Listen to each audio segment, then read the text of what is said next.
먼저 국민의례를 하겠습니다. 모두 국기를 향해 주시기 바랍니다. 국기에 대하여 경례.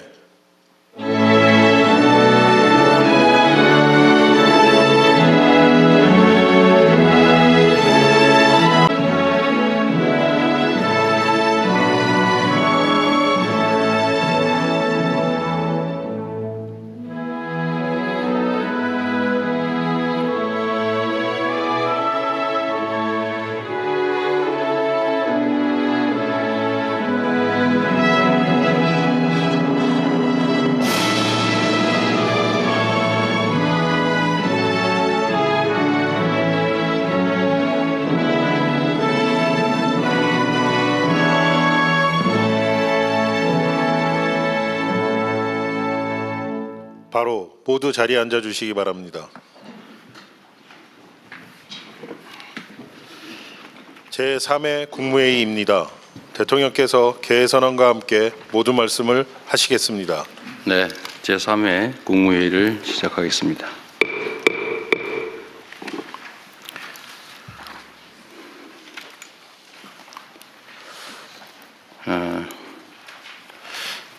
많은 국민들께서 기대하시는 것처럼 경제 상황이 조금씩 개선되고 있습니다.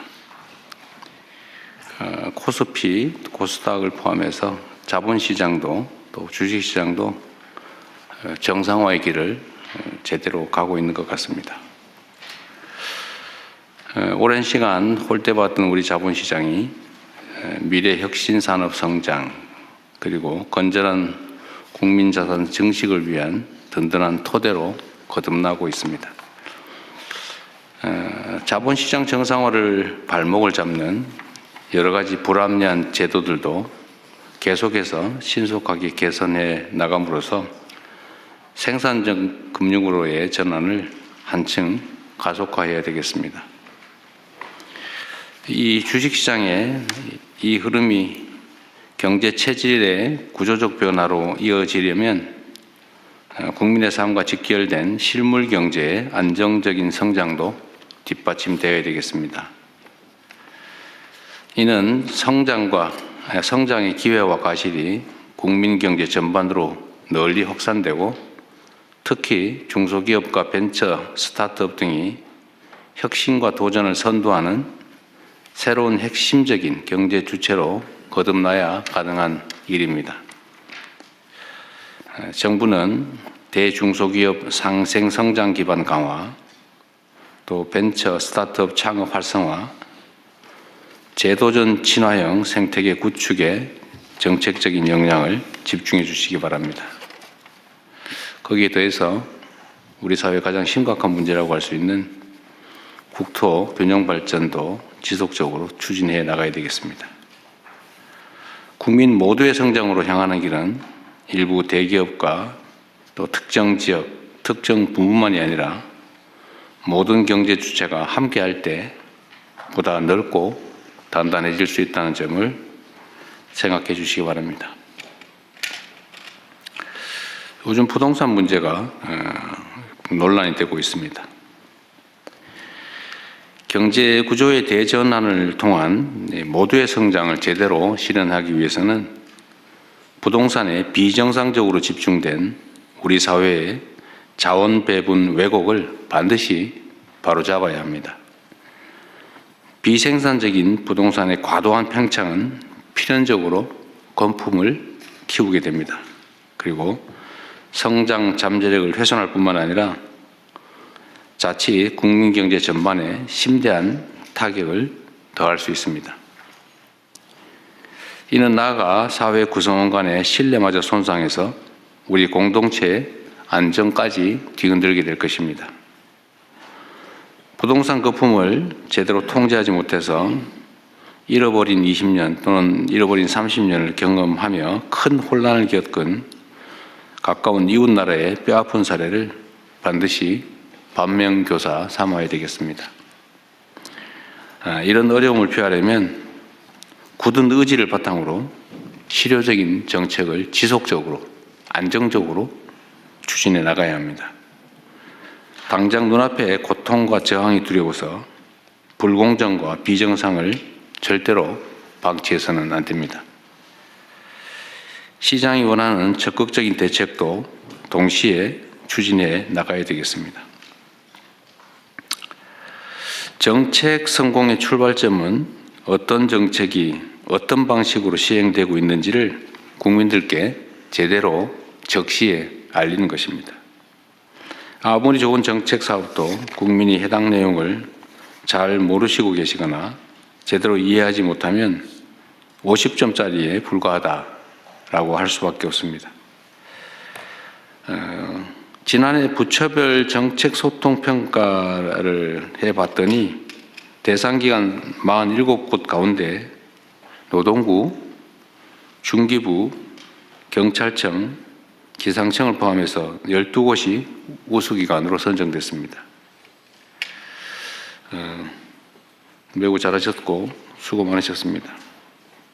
또 약간 모자란 부처청은 각별히 분발해 주시기를 부탁드립니다.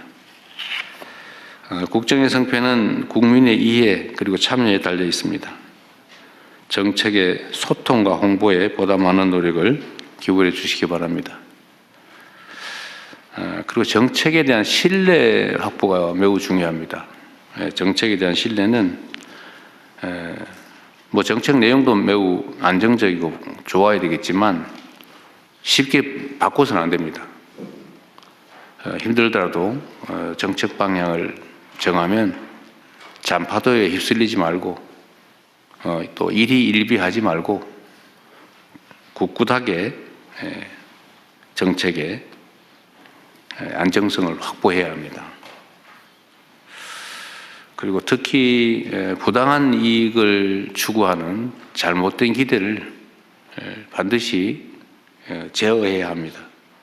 그런데 쉽게 휘둘리다 보니까 정부 정책도 뭐 또 바꾸겠지, 우리가 뭐 압력을 넣으면 바뀌겠지, 이런 기대들을 하는 경향이 일부에서 존재합니다. 예를 들면 다주택자 양도세 중과는 작년에 이걸 연장할 때 1년만 한다. 올해 5월 9일이 끝이다. 이건 이미 명백하게 예정된 거 아닙니까? 새로 시행령을 고치지 않는 한 그냥 끝나는 거죠. 근데 당연히 연장하겠지 이렇게 기대하고 있고, 이걸 연장을, 그런 부당한 기대, 잘못된 기대에 대해서 연장 안 된다, 이거는 이미 끝나기로 돼 있다라고 얘기했더니 마치 새롭게 무슨 부동산 양도세를 중과하는 것처럼 정책에 대한 공격도 있습니다. 잘못된 이해일 수도 있지만 부당한 공격일 수도 있는 거죠. 이런 데 휘둘리면 안 되고, 또 그에 따른 문제점들도 철저하게 보완을 해서 한번 정책을 결정을 하면 결정 과정은 치열하게 논쟁하더라도 정해지면 그대로 집행을 해야 예측 가능한 합리적인 사회가 되겠죠. 너무 쉽게 바꾸고, 또 예를 들면 무슨 조세 경감이나 이런 것도 한시적으로 한다고 해놓고는 계속 연장하고 있어요. 그럴 거면 아예 고정 입법을 해버리지, 그거를 1년 하겠다, 뭐 3년 하겠다, 뭐 일몰 하겠다는 거, 일몰 절대 안 하고, 일몰 한다 그러면 뭐 저항하고 또 문제 삼고, 이게 아주 일상이 됐습니다. 그 사회가 어느 한 방향으로 간다고 했으면 그냥 가야지. 정말로 문제가 있으면 바꿔야 되겠지만, 그게 아니면 예정된 대로 해야죠. 힘 세면 바꿔주고 힘 없으면 그냥 하고, 절대로 그렇게 해서는 안 된다는 말씀을 드립니다. 오늘 준비한 안건들이 꽤 많은데 우리 총리께서 도중에 좀 가셔야 된다고 그러셨나요? 네. 적당히 진행하다 가시면 제가 마저 진행하겠습니다. 시작하시죠. 제가 말씀 다 하시면 네, 좀 다 했어요. 네. 제가 진행하도록 하겠습니다. 아, 그래? 네, 네. 제가 하신 말씀이 좀 있으신 것 같은데. 아니, 예, 그 양해 본격적인 말씀만 토의 잠깐만. 전에 네. 네. 그 이해찬 민주평통 수석 부의장님의 장례위원장을 맡게 돼서 중간에 자리를 비울 것 같아서 그래요? 오늘 경제부총리께 부탁을 드렸습니다. 네, 총리님이 뭐 방미 선고하고 하실 말씀 있으시다 그래가지고 됐습니까? 네, 네, 알겠습니다. 그러면 현안 토의를 진행하겠습니다. 먼저 기본사회 추진 체계 및 추진 방향에 대해 행정안전부 장관께서 발제해 주시기 바랍니다. 요걸 가장 마지막에 하면 어떨까 싶은데 이게 제일 긴 내용이죠. 네, 알겠습니다. 네, 그걸 좀 맨 뒤로 빼고 네. 네, 그러면 다음 순서 가시죠. 다음은 특사경 도입 확대 논의에 대해 법무부 장관께서 발제해 주시기 바랍니다. 예, 법무장관입니다. 특사경 제도는 전문 행정 영역에 종사하는 공무원 등에게 법률로 정한 특정 범죄에 대한 수사권을 부여하여 전문성 수사에 활용하고 일반 경찰이 접근이 어려운 분야 효율성을 제고하기 위해 도입한 제도입니다. 현재 중앙에 한 14,000명, 지방에 6,000명 이상 활동하고 있습니다. 특사경 제도의 특징은 강제 수사를 비롯 국민의 기본권을 제한하는 수사무의 성격상 잠깐만, 장관님. 그렇게 빨리 얘기하시면 못 알아들어요. 네, 천천히 요약해서. 예. 뭐 시간이 없고 짧게 하라 그래서 아니, 짧게 하는 건 요약해서 하는 거지 빨리 말해버리라는 거 아니에요? 못 알아들어요. 예. 가장 중요한 게 실효적 통제 수단을 필요하다는 겁니다. 그래서 지금 현재까지는 검사가 특사경에 대한 지휘권으로 이걸 행사하고 있습니다. 특사경 제도는 수사 비전문가에게 예외적으로 사법경찰관을 부여하는 제도이기 때문에 적법 절차의 준수, 인권 침해 예방, 수사 역량 확보를 위하여 검사의 사법 통제에 절대적인 수사권을 행사하도록 설계되어 있습니다. 현행 형사소송법 245조 2가 245조 10이 검사의 지휘 대상임을 명시하고 있습니다. 현재 특사경은 행정조직 특성상 수사 관련 군속기간이 짧고 행정 업무와 수사 업무를 병행하고 있는 바 수사 절차 일반, 영장, 송치 등 전 단계에서 검사와 협의, 지휘를 거쳐 절차의 적법성과 실효성을 확보하고 있습니다. 그렇기 때문에 특히 민간 분야 특사경의 경우에는 적법 절차의 준수나 수사 노하우의 보완 등을 위해 면밀한 사법 통제가 좀 필요한 것입니다. 지금 고용노동부와 검사의 산업안전협의체가 그런 면에서 아주 모범적으로 좀 운영되고 있습니다. 특사경 신규 도입 및 수사권 확대 논의가 지금 진행되고 있는데 비공무원 조직을 중심으로 특사경 신규 도입 또는 권한 확대에 관한 논의가 지금 크게 다시 있습니다. 대표적인 게 잘 아시는 것처럼 금융감독원에서 독자적 인지수사권의 도입과 민생 특사경 도입을 좀 요구하고 있는 상황입니다. 건보공단에서도 의료기관의 불법 개설 범죄에 대한 수사권 부여를 요청하는 목소리가 있습니다. 한국인터넷진흥원에서도 사이버 침해 범죄에 대한 수사권 부여를 요청하고 있습니다. 그러나 수사는 본질적으로 신체의 자유, 사생활의 비밀, 재산권 등 기본권을 직접 제한하는 고도의 공적 작용을 좀 고려할 때 비공무원에게 수사권을 부여할 불가피한 사정이 있는지 권한에 대항하는 통제 방안을 함께 설계하는 것이 아닌지에 대한 수기가 좀 필요한 때입니다. 금감원 같은 경우를 간단히 말씀드리면 금감원 같은 경우는 그 자본시장 특사경 경우 주식시장에 미치는 파급력이 매우 큽니다. 그렇기 때문에 현재는 증권선물위원회나 금융위원 등 국가기관이 입건 여부를 지금 결정하고 있습니다. 광범위한 독자적 수사 개시권의 필요성이라든가 오남용 가능성을 충분히 수기해서 좀 검토해야 될 것으로 보고 있습니다. 금감원의 그 민생 특사경 도입은 범죄의 디지털화, 조직화에 대한 전문적 대응이 필요성이 있다는 그 취지는 공감하지만 금감원이 조사물을 담당하지 않는 분야까지 수사권을 부여할 불가피한 사정이 있는지에 대한 충분한 사정 검토가 필요합니다. 특히 금감원이 요청하는 민생 특사경에 관련된 여러 가지 수사는 경찰이 지금 다양한 형태로 지금 특별한 수사 팀들을 만들어 운영하고 있기 때문에 금감원과 경찰과의 유기적 협력 관계, 정보 교환 관계를 만드는 게 필요하다는 그런 주장도 상당히 큽니다. 건보공단 및 한국인터넷진흥원 특사경 문제는 건보공단이 보유한 데이터 및 조사 경험 또는 키사익의 사이버 침해 사고, 대응 역량 등 전문 분야 수사의 실효성을 고려할 때 원칙적으로 입법 정책으로 결정할 사항입니다. 다만 비공무원 조직의 성격을 고려할 때 또 이러한 경험들이 없기 때문에 현행 형사소송법의 틀 안에서 집중교육, 전담직원 지정 등을 통해 수사 역량을 확보하고 수사 개시 전 검사의 사전 협의 절차를 의무화하는 등 국민 기본권 보호를 위한 사법 통제 방안 도입이 함께 논의될 필요성이 있다고 보고 있습니다. 네. 마치겠습니다. 또 진행 제가 할게요. 이게 제가 이거 빨리 안건을 좀 준비하자고 한 취지는 하여튼 몇 개의 쟁점들에 대해서 이견들이 있기 때문에 오늘 그걸 좀 조정을 좀 할까 싶습니다. 어쨌든 특별사법경찰관은 기본적으로는 이제 공무원들, 수사 공무원이 아닌 경찰 검사가 아닌 일반 행정 공무원들에게 이제 당해 직무, 본인들이 취급하는 사무에 대해서 필요한 수사를 할 수 있게 예외적으로 허용을 하고 있는 거죠. 그런데 이게 지금 특정한 경우에는 민간기구, 공무원이 아닌 민간인에게 특별사법경찰 업무를 허용할 거냐. 두 번째는 이게 검사의 통제를 계속 유지할 거냐. 뭐 어떤 경우는 인지 수사를 또 제한을 해가지고 또 인지를 못하게 하는 경우도 있고 또 수사 범위에 대해서 또 이견이 또 있는 것 같아요. 예를 들면 뭐 저기 저 어디지 지적재산권 담당하는 지식재산처 거기는 뭐 예를 들면 기술 유출 분야에 대한 수사를 못하게 돼 있나 봐요. 기술 유출 수사를 할 수 있습니다. 근데 뭘 추가로 해달라고 한 거예요? 이제 영업비밀 수사를 하다 보면 저희가 부정경제 방지법에 의해서 영업비밀 수사를 하고 있는데요. 하다 보면 그게 국외 유출로 되면 산업기술보호법에 적용을 받습니다.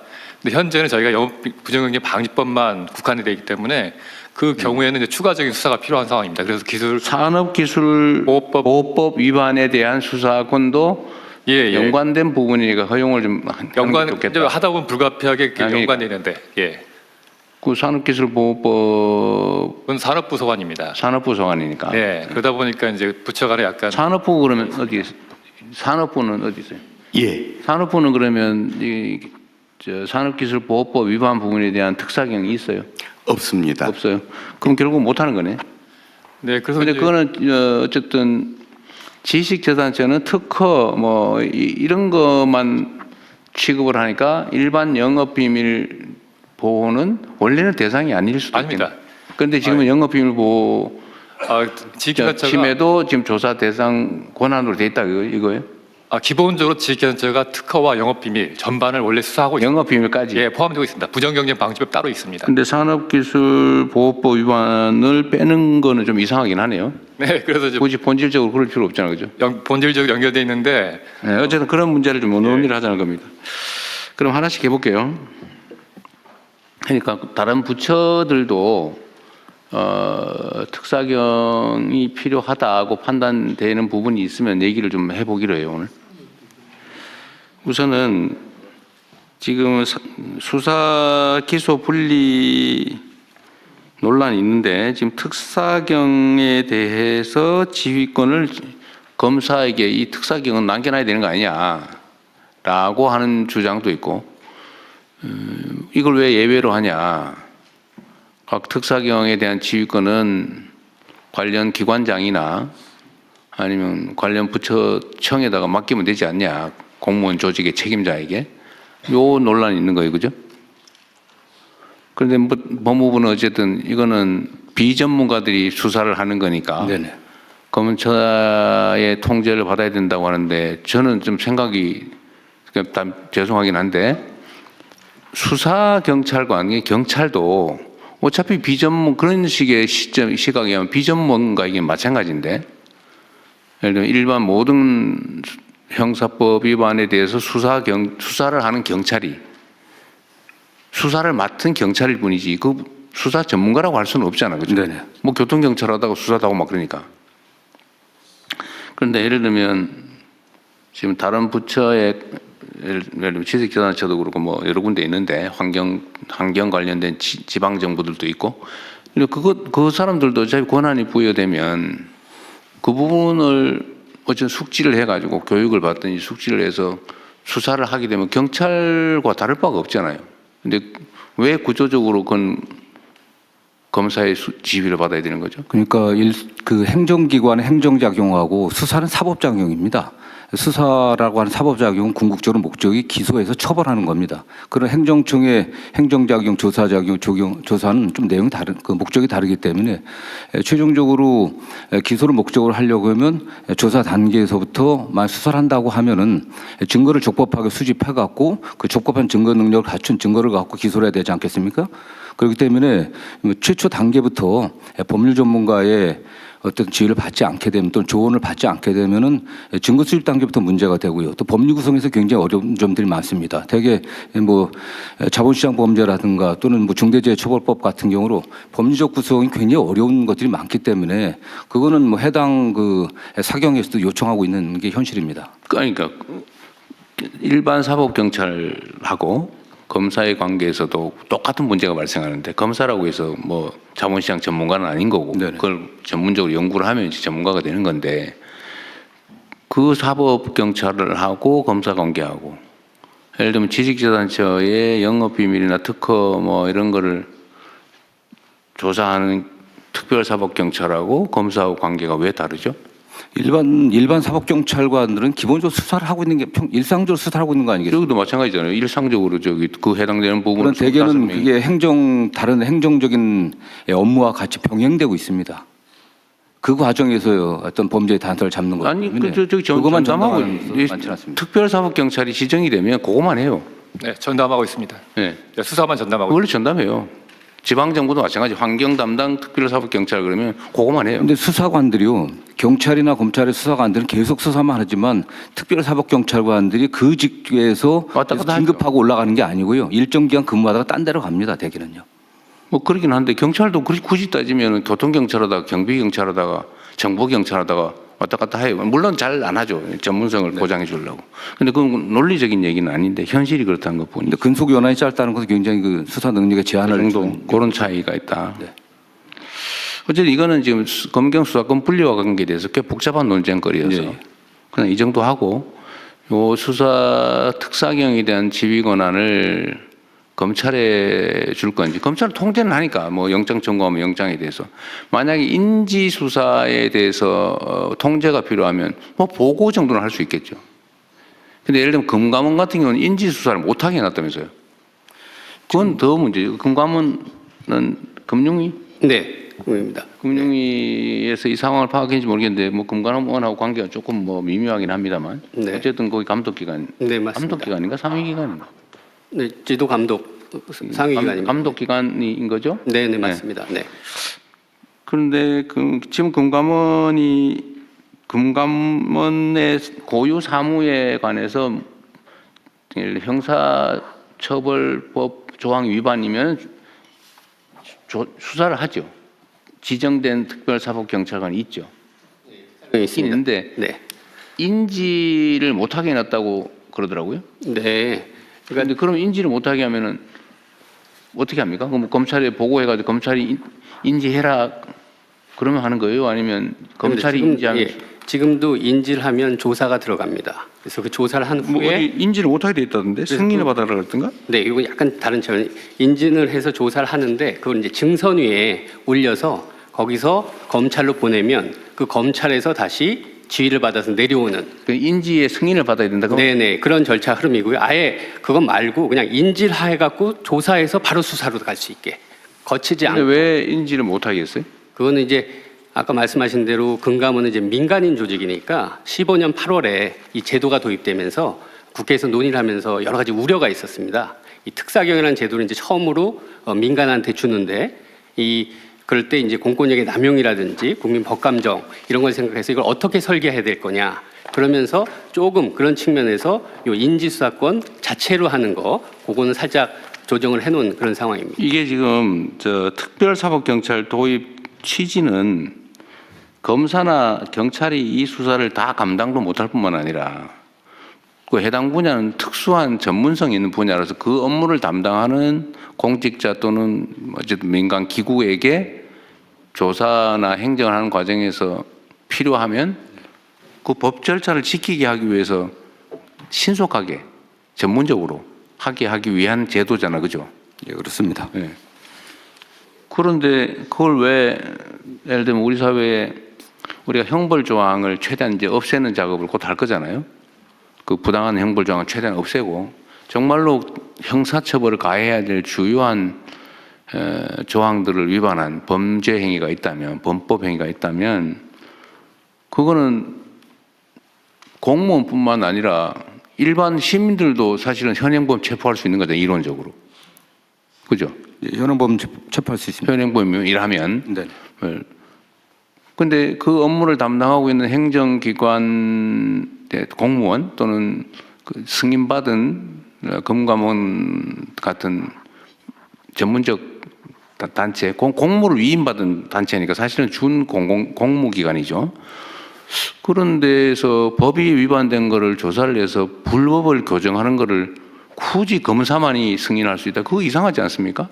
뭐 잘못된 거는 고쳐야 되는 거 아니에요?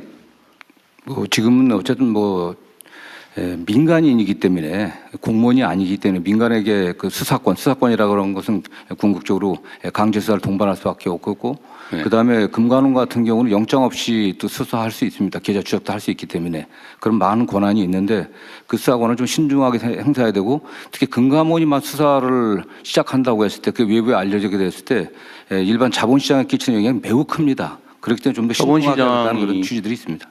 뭐 금감원이 그 권한을 남용하거나 아니면 웬만하면 덮어서 넘어갈 일을 마구 들쑤셔가지고 범법 행위를 찾아낸다.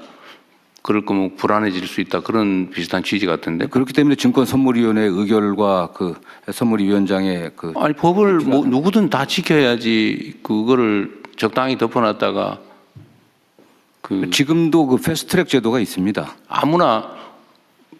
아무나라도 불법은 교정해야 되는 거 아닌가요?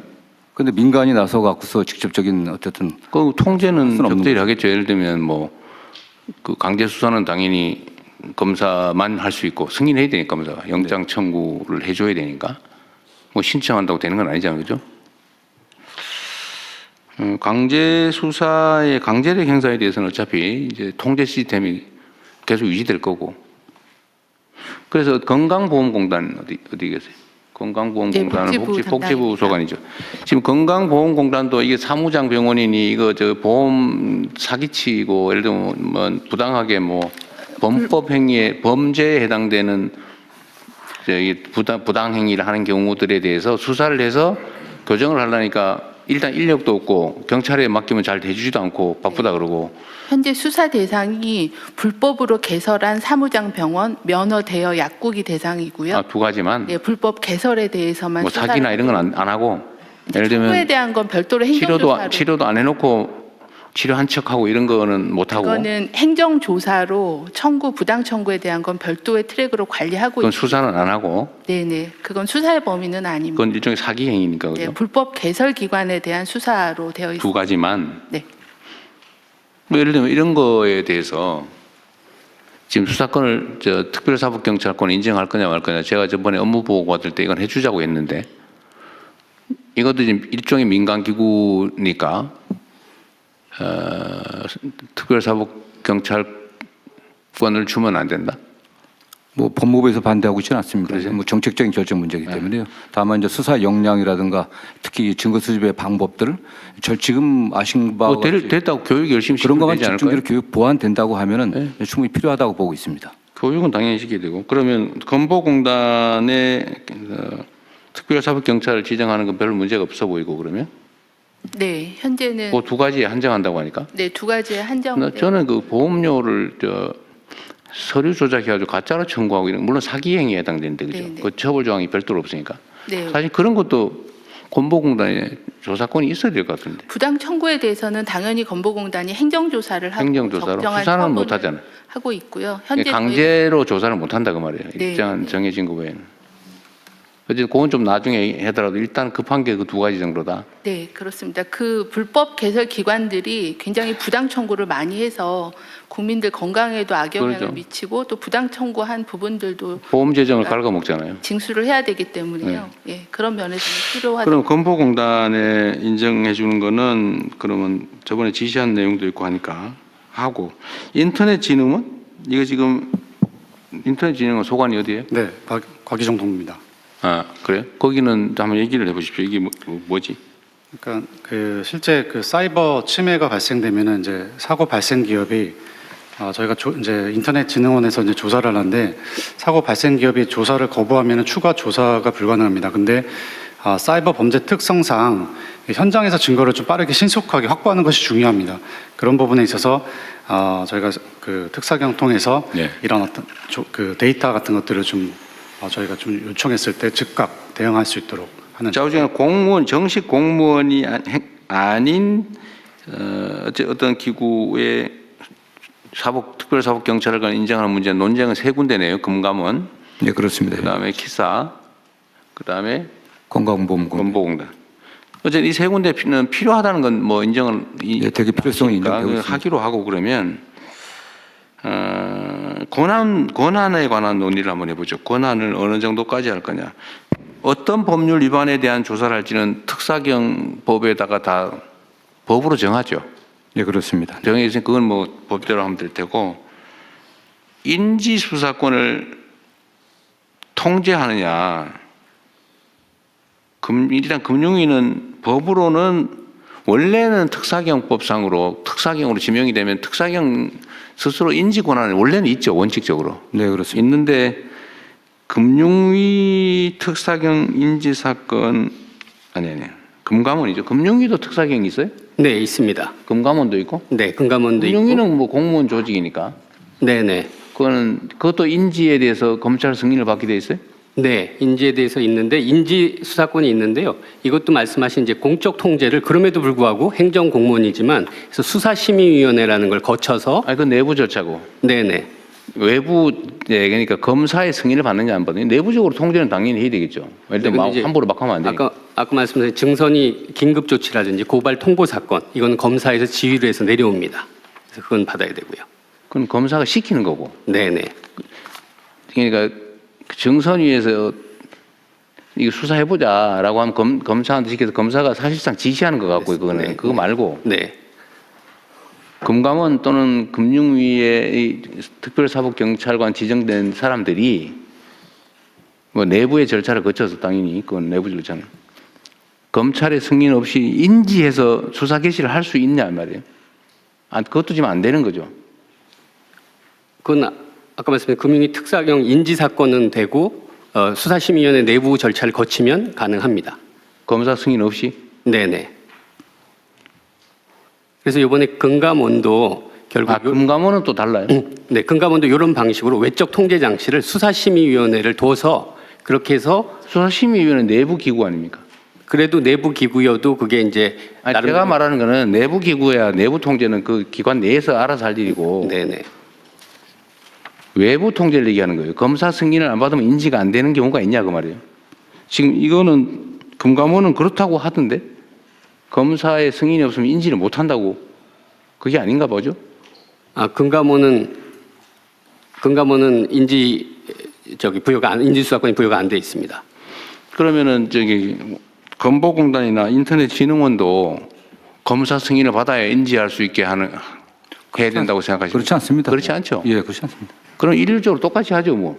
어차피 필요해서 하고 그러면 금감원에 대해서만 인지를 검사의 승인을 받도록 제한하는 것은 부당한 것 같으니까 그건 고치면 되겠네요. 근데 지금 금감원이랑 그렇게 협의를 해서 저희 금융위가 하는 것처럼 수사심의위원회 그걸 둬서 그렇게 하려고 의견을 모으고 있습니다.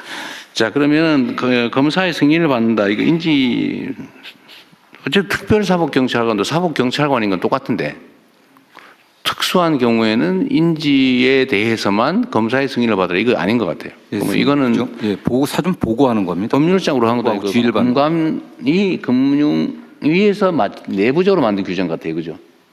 법률에 있는 건 아닌 것 같죠? 훈련. 네. 그럼 이건 고치도록 하시고요. 그럼 뭐 똑같이 권한을 주면 되고.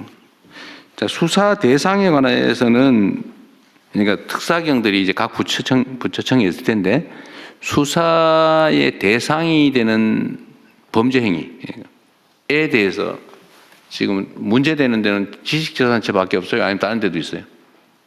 예, 대통령님 식약처장 왼쪽. 네, 한 군데 제가 저희도 있습니다. 뭐예요? 식약처 같은 경우에는 민간에서 지금 요즘 문제가 되는 불법 의료용 마약류 유통 사용 관련해서 식약처가 수사를 하고 싶은데 그 부분에 대한 수사권이 없습니다. 지금. 마약 수사를? 네, 예, 의료용 마약류 지금 민간에서 불법으로 유통하고 사용하는 그런 부분이 있는데. 그게 예를 들면 그런 거죠.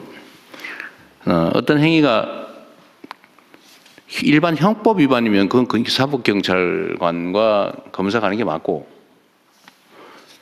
해당되는 특별한 조항 위반인 경우에는 이제 할지 말지는 법에 정하는데 지금 말씀하시는 게 어디에 해당되는지는 잘 모르겠는데 그 일반 마약 사건에 준하는 거 아닌가요? 의료용 마약류 같은 경우 지금 프로포폴 같은 게 민간에서 이제 돌아다녀서 불법 어떤 걸 수사하고 싶으신데 정확하게? 그러니까 이런 프로포폴 같은 게 불법으로 유통돼서 이렇게 사용될 때 이런 부분이 어떤 경로로 이렇게 민간에 나오고 수사되는지 그런 것들에 대한 수사권을 좀 가졌으면. 그런 건 뭔 위반이에요? 그런 게 이제 마약류 관리법에서 그러니까 우리가 마약류 관리법 위반이면 그거는 거기서 할 일은 아닌 것 같은데. 그래도 특사경에서 이제 특별행정법규 위반에 대해서 수사를 하자는 거잖아요, 원래. 네네 네. 근데 특별행정법규 위반은 아닌 것 같은데. 그냥 마약류 단속법 위반인가 관리법 위반인 것 같은데. 예, 그래도 이제 저희가 수사 권한이 있으면 그렇게 하면 끝이 할 수 없이 있습니다. 늘어나서 이건 경계가 불명해질 것 같고 그건 따로 한번 논의를 구체적으로 한번 해보시죠. 네, 알겠습니다. 또 노동부는 네, 노동부입니다. 정수처벌 중대범죄 중에 그 대형 참사가 있습니다. 대형 참사 안에 사회재난안전법상 사회재난이 포함될 가능성이 있는데요. 우리 지금 그거는 노동부 근로감독관은 노동관계 법률 위반에 대한 수사권을 갖는 거잖아요. 네네. 근데 중대재해법 위반은 그게 노동관계 법률을 위반하면 조사를 하는데 네. 그냥 일반적인 처벌 조항 위반이다. 그 부분은 행안부의 재난안전관리본부가 있는데요. 거기에 재난 및 안전 기본법에 따라서 특사경이 네. 있습니다. 그거는 따로 한번 얘기하죠. 여기서는 그 준비도 안 돼 있는 것 같고 네. 그 업무 범위, 수사 권한 대상 범위는 네. 사실 법무부하고 저 관련 부처에서 그냥 필요한 거 다 모아가지고 제안 받아서 검토를 한번 해보죠. 네. 근데 지금 제일 중요한 게요. 사실은 그 금감원에서 지금 민생범죄에 대한 특사경을 도입한다는 건데 그 범위가 너무 광범위합니다. 아니 이거 무슨 법이면 특정해야죠 당연히. 예, 그게 지금 뭐 나온 게 자본시장법만 지금 대상이었는데 네. 애부업법, 채권추신법, 통신사기 피해 환급법, 보험사기 방지법, 뭐 특정금융정보법, 디지털 자산 뭐 여러 가지를 다 하긴다고 하기 때문에 이게 다 경찰의 지금 수사하고 너무 중복이 되고 있기 때문에 오히려 경찰에서 보이스피싱 뭐 합동수사본부라든가 뭐 불법사금융 대책 다 있는데 오히려 이렇게 양 수사기관을 둘이 이렇게 병립시켜 가는 게 예산 낭비 측면도 있고 사실 여러 가지 부작용이 나올 가능성이 높습니다. 모든 특사경 사무는 경찰 사무와 중복되죠. 네네. 중복이 근거가 될 수는 없을 것 같고 네. 거기에다가 독자적으로 수사권을 추가로 인정해 줄 거냐, 대상 범죄를 어디까지 할 거냐는 좀 더 자세히 검토를 해봐야 되겠네요. 권한을 이렇게 넓힌 상태에서 검사의 지휘 없이 지금 검사의 지휘를 받아 수사를 개시하는데 만약 이렇게 넓혀갖고서 검사 지휘 없이 다 일방적으로 인지해갖고 한다고 하는 것 권한이 너무 커질까봐. 예, 그러니까 위험성이 굉장히 큽니다. 예, 금융위 말씀드리겠습니다. 민생침해 범죄 중에서도 말씀하신 대로 본업과의 관련성, 전문성, 수사를 보완할 필요성이 있는지, 국민 그거는 편익인지. 이렇게 하십시오. 지금 여기서 논쟁할 수는 없을 것 같고 어차피 특사경법에 정하면 무슨 법 위반 특정하잖아요, 다. 그거를 정할 맞습니다. 때 예, 맞습니다. 논의를 하고 논의해서 잘 안 되면 국무회의에다 가져오십시오. 네, 그래서 저희들은 그 중에서 불법 사금융이 그런 측면에서는 가장 연관성이 있지 않을까 그렇게 생각하고 있습니다. 그러니까 저도 예를 들면 불법 사채, 대부업법 위반 이거는 당연히 이거 경찰이 할 리도 없고 검사가 할 리도 없고. 아니, 공감이- 경찰에 수사 의뢰를 하는데 실제로 일이 많아서 못해요. 예. 그리고 저희들이 신고를 받기 때문에 근데 그런 건 직접적인 관련성이 좀 있는 그건 걸로. 이미 하고 있는 것 같은데. 제가 경기도 있을 때 우리 그 불법 대부업자들 특사경단 만들어가 잡으러 다니는데. 예, 근데 대부업법 특사경은 지자체한테만 범위랑 그 누군지가 하는데 그렇게 설정되어 있습니다. 그거를 금감원도 하고 지방 정부도 하고. 특별히 나쁠 것 같지 않은데 나쁜 짓 한 사람 잡는 건데. 근데 금융감독원의 원래 설립 목적이 금융시장의 공정성과 안정성, 신뢰성 확보인데 그 목적 범위를 너무 벗어나 갖고 할 가능성이 많이 있기 네, 그거는 저 목록을 좀 따져보고요. 네네. 그거는 논쟁을 해서 나중에 뭐 저한테 보고를 해주시는지 아니면 협의해서 처리해보고 안 되면 네, 법무부에 가지고 협의하도록 오십시오. 하겠습니다. 네. 대통령님, 저 개보위 잠깐 말씀드려도 네, 될까요? 네. 저희 개보위는 그 특사경 도입을 안 하겠다는 취지로 말씀을 드립니다. 이유는 이제 개보위 같은 경우 특사경 필요 없다. 네. 네, 왜냐하면 이제 그러면 안 해도 됩니다. 네, 됐습니다. 기사와 네. 관련해서 이제 아까 얘기가 나왔었기 네, 때문에 거기서 하면 될 테니까요. 안 한다는 얘기는 안 하셔도 될 것 같아요. 시간이 너무. 그 이유를 좀 말씀드리고 싶어요. 이유 얘기 안 해도 됩니다. 자, 다음 더 추가로 할 게 있으면 하시고요. 그 다음에 이런 논쟁과 관련해서 제가 국무회의에 부탁을 좀 드리면, 좀 각 부처끼리 미리 좀 논쟁되는 것들은 좀 터놓고 정리를 좀 하세요. 이게 지금 사실 각 부처들이 서로 의견 다르면서 좀 속으로는 불만이 있는데도 말 안 하고 넘어가고 그러지 마세요. 우리 국무회의 길게 하는 이유가 그런 거거든요. 자유롭게. 우리 이거 하고 싶은데 저 딴 부처가 반대하니까 안 된다. 그럼 이렇게 하자라고 얘기를 하세요. 그럼 넘어가지 말고. 대통령님, 하십시오. 네. 네, 그 문체부에서 저작권법 관련된 범죄에 대해서 특사경 운영하고 있는데요. 네. 요 조금 지금까지 나온 얘기랑 좀 다른 케이스인 것 같아서요. 저희는 문체부 직원 28명이 이제 그 네. 특사경이 돼서 이제 수사를 하고 있는데 일반 공무원이다 보니까 두 가지 문제가 있습니다. 하나는 저작권 침해 사례가 K 콘텐츠 때문에 엄청나게 늘어나고 있는데 그렇겠죠. 네. 이 인원 늘리는 게 쉽지가 않습니다. 일반 공무원이다 보니까. 네. 또 하나는 일반 공무원이니까 순환보직입니다. 그래서 있는 기간이 보통 한 3년 정도 있도록 돼 있는데요. 사실은 교육시키고 뭐 그거는 각 부처에서 인사 운영 지침을 만들든지 해가지고 네네. 그 사람들은 계속 전문성을 가지고 그 일을 하게 만들어야죠. 전문성을 갖도록 하는 규정도 있는데 그건 4년 동안 이렇게 돼 있고 이게 공무원 인사 관련된 법 규정에 따라서 이제 운영이 되고 있습니다. 그래서 이 부분도 좀 보완이 필요한 것 같습니다. 네, 필요하면 그게 실제로 이제 아까 그 법무장관 말씀하신 것처럼 뭐 해서 일할 만하면 딴 데 가버리고. 네, 지금 그런 상태. 이렇게 하면 안 되고 차라리 좀 규모가 있는 데는 그 직렬을 만들든지 아니면 인사를 할 때 그것만 할 사람, 오래 할 사람들 뽑든지 해가지고 거기서 막 돌리지 말아야죠. 거기서 승진할 수 있게 해주고. 네네. 네. 그거는 각 인사 운영 방식에 관한 거니까 인사 핵심처에서도 좀 협조를 좀 해주시든지 하고 각 부처청에서도 그걸 독자적인 조직으로 좀 하세요. 그래야 전문성이 생기지. 네.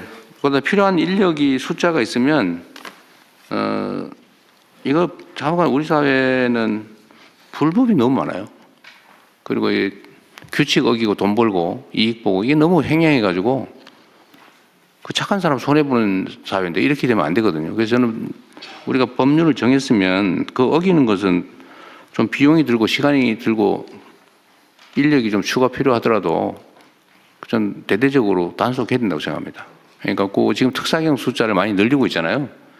금감원도 늘리고 뭐 지식자산 그것도 좀 필요하면 다른 인력들을 좀 추가하든지 영 안 되면 인력을 좀 늘리죠 뭐.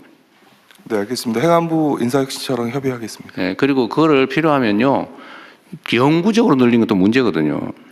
예를 들어 한시적으로 진짜 한 5년만 하든지 그리고 그때가 재평가하고 좀 우리 사회 법률 어기면 반드시 걸려서 응징을 당하는구나. 또 법률 어겨가지고 돈 벌기는 어렵구나. 라는 게 좀 정착이 되면 그게 확 줄어들고 인력도 많이 줄어들 거거든요. 그러니까 그걸 영구적으로 늘리지 말고 한시적으로 늘리는 것도 검토를 좀 해보고. 어쨌든 법률을 지켜서 손해보고 규칙을 지켜서 손해보고 규칙 안 지켜서 이익 보고 이거 반드시 건절해야 됩니다.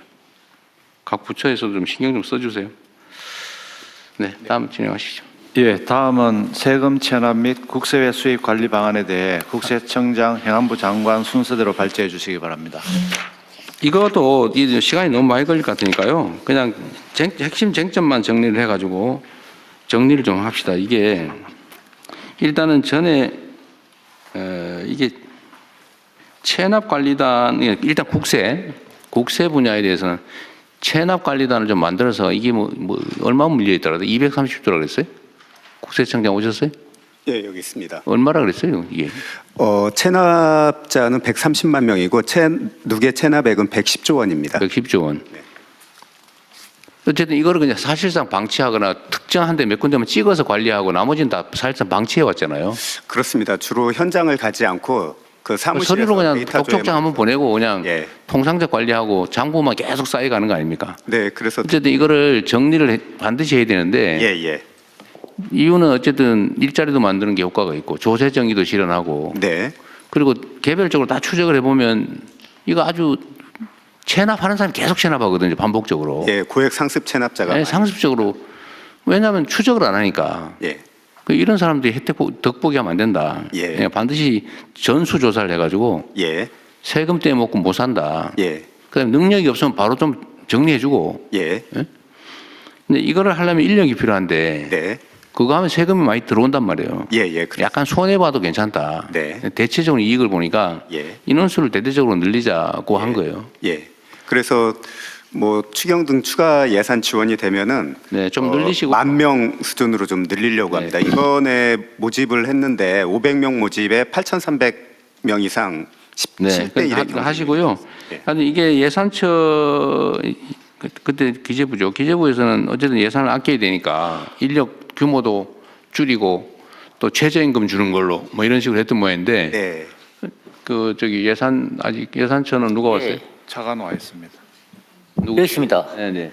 예산처는 자주한 정부가 이렇게 악착같이 임금 적게 주고 착취하고 그럴 필요 없어요. 그러면 안 되죠. 우리가 언제나 얘기하자면 우리가 모범적 사용자가 돼야 된다. 악덕 사업자가 되면 안 되죠. 정부가 좀 최저임금만 주고 뭐 11개월 고용해서 퇴직금 떼먹고 정규직 안 되게 하려고 1년 11개월 고용하고 그러면 되겠어요. 하여튼 우리는 모범적 사용자가 된다고 생각하시고 두 번째로는 적정 임금을 지급하도록 하시고요. 노동에 대한 대가를 적정하게 줘야지. 정부가 막 최저임금 주고 그러면 되겠습니까? 여기는 최대한 협조를 해주도록 하시고요. 예, 말씀드린 두 가지 사항에 대해서 인력하고 적정임금 문제인데요. 인력은 법령이 허용하는 범위 내에서 최대한 실질적으로 효과가 있는 사업이니까요. 인력 확충하도록 하고 그리고 적정임금하고 관련해서는 지금 사실 관계부처가 지금 TF를 만들어서 사회수업실하고 얘기가 진행 중입니다. 27년 예산할 때는 근본적인 개편 방안을 만들어서 반영하도록 하겠습니다. 네네 그렇게 하시고 이거 손해 볼 일이 아니기 때문에 두 번째로는 일단 국가 분야에 대해서 그리고 나머지 이제 실질적으로 체납 징수를 어떻게 할 건지는 지금 브레인스토밍을 하든지 각 지방자치단체나 외국 사례나 전부 뒤져가지고 사실 뭐 모여서 아이디어를 모으면 좋은 방법이 생기더라고요. 전에 보니까 가상자산도 압수하고 수표도 은행에서 수표를 잔뜩 찾아가고 집에 보관하고 있는 거 찾아내기도 하더라고요.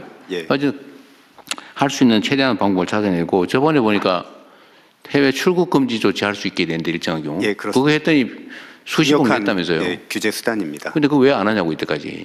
철저하게 앞으로 철저하게 하고 있습니다. 하도록 하고요.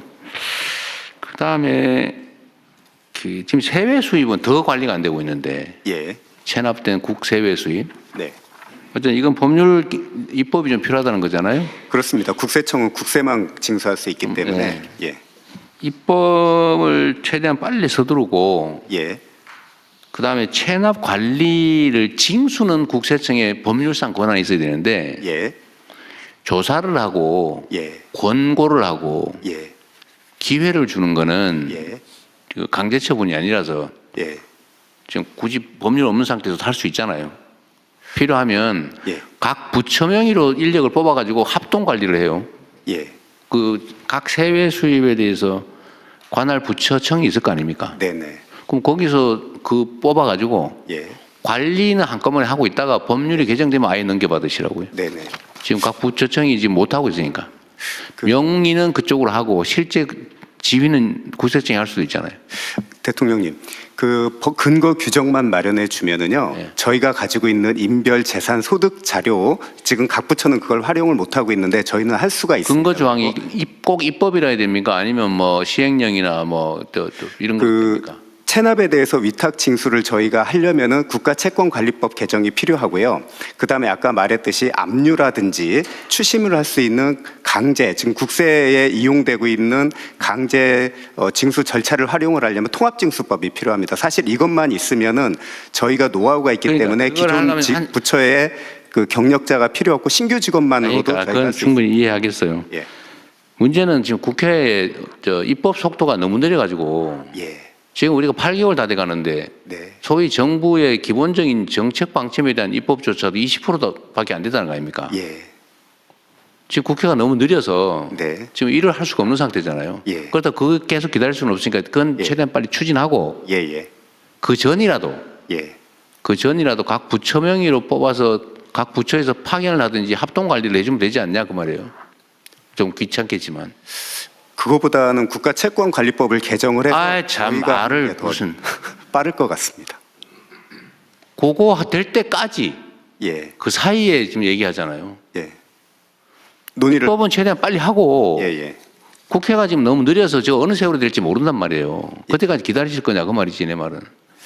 2월 중에 추진을 지금 저희가 하려고 하는데 하여튼 만약에 그게 느려지면은 대통령님 말씀대로 각 부처 TF 만들어서 하는 방안도 같이 논의를 하겠습니다. 그냥 지금부터 시작하시라고요. 그 2월 달에 된다는 보장이 없잖아요. 지금 국회에 계류된 법률이 수백 개가 있는데 예. 지금 저런 속도로 해가지고 어느 세로 될지 모릅니다. 예. 응? 상황이 그러니까 비상조치를 좀 하자 그 말이죠. 그때까지 미루지 말고. 예. 제가 맨날 얘기하지만 이게 행정은 속도가 중요한데 예. 그 기다리면 안 돼요. 네. 지금부터 각 부처청에서 그 세외 수입 많죠. 각 다 있을 거예요 아마. 그거는 필요하면 업무 위임을 강제 처분만 아니면 업무 위임을 할 수도 있을 건데 그것도 검토해 보시고요. 그 예. 법무부에서 좀 도와주시든지 법제처나. 네, 해서 국가기관끼리는 아마 업무 위탁, 위임 이런 게 가능할 수가 있어요. 안 되면 각 부처 이름으로 뽑아서 그 이름으로 관리하면 되는데 그 총 지휘를 국세청이 하라 그 말이죠. 그 전까지는 입법하기 전까지는. 예. 예. 입법은 입법대로 하고. 그거 되면 국세청으로 다 넘겨받고. 예. 네. 어쨌든 네. 행안부는 뭐 특별히 하실 얘기 있나요? 아, 네. 참, 맞아. 지방 네. 지방 정부들. 예, 지방 안 하고 정부가 있는 그 성남하고 경기도에서 대통령님이 하신 게 자연스럽게 퍼져나가 가지고요. 네. 전국에 한 230 아닙니다. 그 200여 곳, 237곳 정도가 하고 운영을 하고 있습니다. 그래서 이걸 전국화하는 방안을 마련했습니다. 네네. 그래서 그 올해는 2,000명, 그리고 내년부터는 매년 6,000명 해서 4년간 2만 명의 기간제 근로자를 채용을 해서 지방세와 세외 수입 통합 체납 관리단을 전 지자체에 운영하도록 그렇게 네. 해나가겠습니다. 근데 그 4년씩이나 미루면 그 4년 동안 확장되는 그 시간 동안 방치돼 있는 거잖아요. 4년 동안 미루겠다는 게 아니라 계속 해나간다. 계속 해나간다. 예, 네. 예. 어쨌든 초기 인력도 초기에 좀 많이 늘려가지고. 초기에요. 네네. 이게 인건비 통제 때문에 그런지 제가 그 얘기를 자주 합니다만 예를 들면 100억을 들여가지고 200명을 뽑아서 300명 뽑아서 100억을 들여서 이거 활동을 시키면요 한 200~300억 들어와요. 네네. 근데 물론 이게 이제 인력이 늘릴수록 체감되겠죠. 예. 근데 예를 들면 속된 말로 똑같아졌다. 인건비와 추가 징수되는 게 똑같아져도 손해가 아니잖아요. 네. 인건비 대비 들어오는 금액이 더 적어졌다. 더 많이 늘려가지고 한 20~30% 손해봐도 손해가 아니에요. 그렇죠. 일자리가 일자리 만들어지니까요. 예, 예. 네. 그래서 이 과감하게 하라고 지침을 좀 주세요. 지방 정부들이 왜 이렇게 임금을 많이 썼어 그럴까봐 무서워서 못 해요. 예, 그런 거는 이제 총액 인건비에서 좀 예외를 해주고. 예, 예외로 해주고 적극적으로 하라. 적극적으로 하라고. 그다음에 성과 경쟁도 좀 시키시고요. 예, 예. 네, 그건 좀 그럼 일자리도 사실 많이 생긴다고요. 예, 그렇습니다. 예. 어쨌든 이건 좀 강력하게 좀 해주시기 바랍니다. 예, 알겠습니다. 네, 다음. 예. 다음은 부처보고가 있겠습니다. 먼저 2026년 설 민생 안정 대책에 대해서 제가 보고를 드리겠습니다. 최근 민생 여건입니다. 금년도 소비자 물가는 대체적으로 2.1% 안정적으로 예상이 됩니다만 생활 물가에 어려움이 예상이 되고 있습니다. 그래서 적극 대응하도록 하겠습니다. 특히 생활 물가 중에서 먹거리 가격이 높아서 부담이 되기 때문에 이 부분은 중점 관리하도록 하겠습니다. 첫 번째 소비에 있어서는 소비 회복이 대통령께서 말씀하신 것처럼 이제 회복은 됩니다만 소상공인, 중소기업, 취약계층까지는 확산하는 데는 다소 어려움이 있기 때문에 이 부분을 중점을 두도록 하겠습니다. 두 번째 설 민생 안정 대책입니다. 첫 번째는 제삿날 성수품 물가 안정을 통해서 장바구니 걱정 없는 넉넉한 명절이 되도록 하겠습니다. 설 성수품에 대해서는 16대 성수품을 중심으로 물량 최대한 넉넉하게 공급하고 가격도 잘 관리를 하도록 하겠습니다. 특히 계란은 수입 신선란을 224만 개 설 전에 수입을 통해서 시장에 공급하도록 하겠습니다. 그 과정에서 우리 계란을 공급하는 협회에서 문제가 없도록 잘 협의도 추진하도록 하겠습니다. 그리고 할인 지원도 최대한 확대해서 고등어 등 성수품에 대해서는 최대 50%까지 할인되도록 하겠습니다. 다음 쪽입니다. 그리고 최근에 가격이 좀 오른 고등어, 바나나, 파인애플, 망고 등에서는 할당 관세를 신규로 적용해서 가격을 안정적으로 관리하겠습니다. 온누리 상품권 그 환급 행사도 역대 최대 시장으로 확대하겠습니다. 거기 보면 농축수산물은 160개 시장에서 200개로, 수산물도 120개에서 200개 시장으로 확대 적용하겠습니다.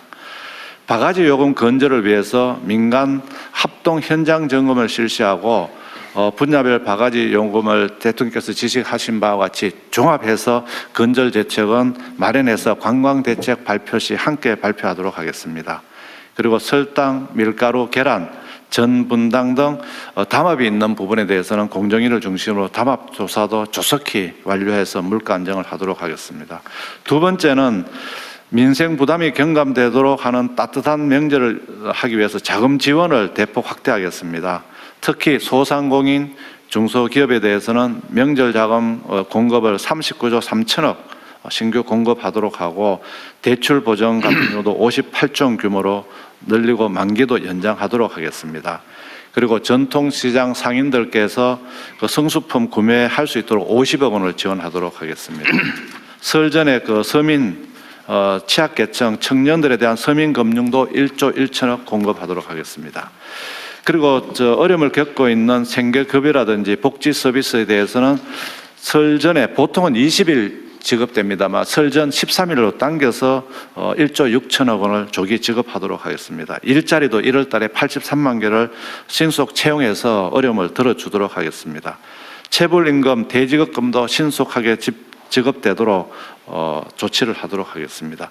생활비 경감을 위해서 취약계층의 문화누리 카드를 설 전에 발급하고 그다음에 설 전에 그 영상 통화를 좀 할 수 있도록 할인 지원하는 부분, 그리고 에너지 바우처 같은 경우도 찾아가서 방문해서 에너지 바우처를 14만 7천 원 카드로 지원해서 어려움이 없도록 하겠습니다. 다음 쪽입니다.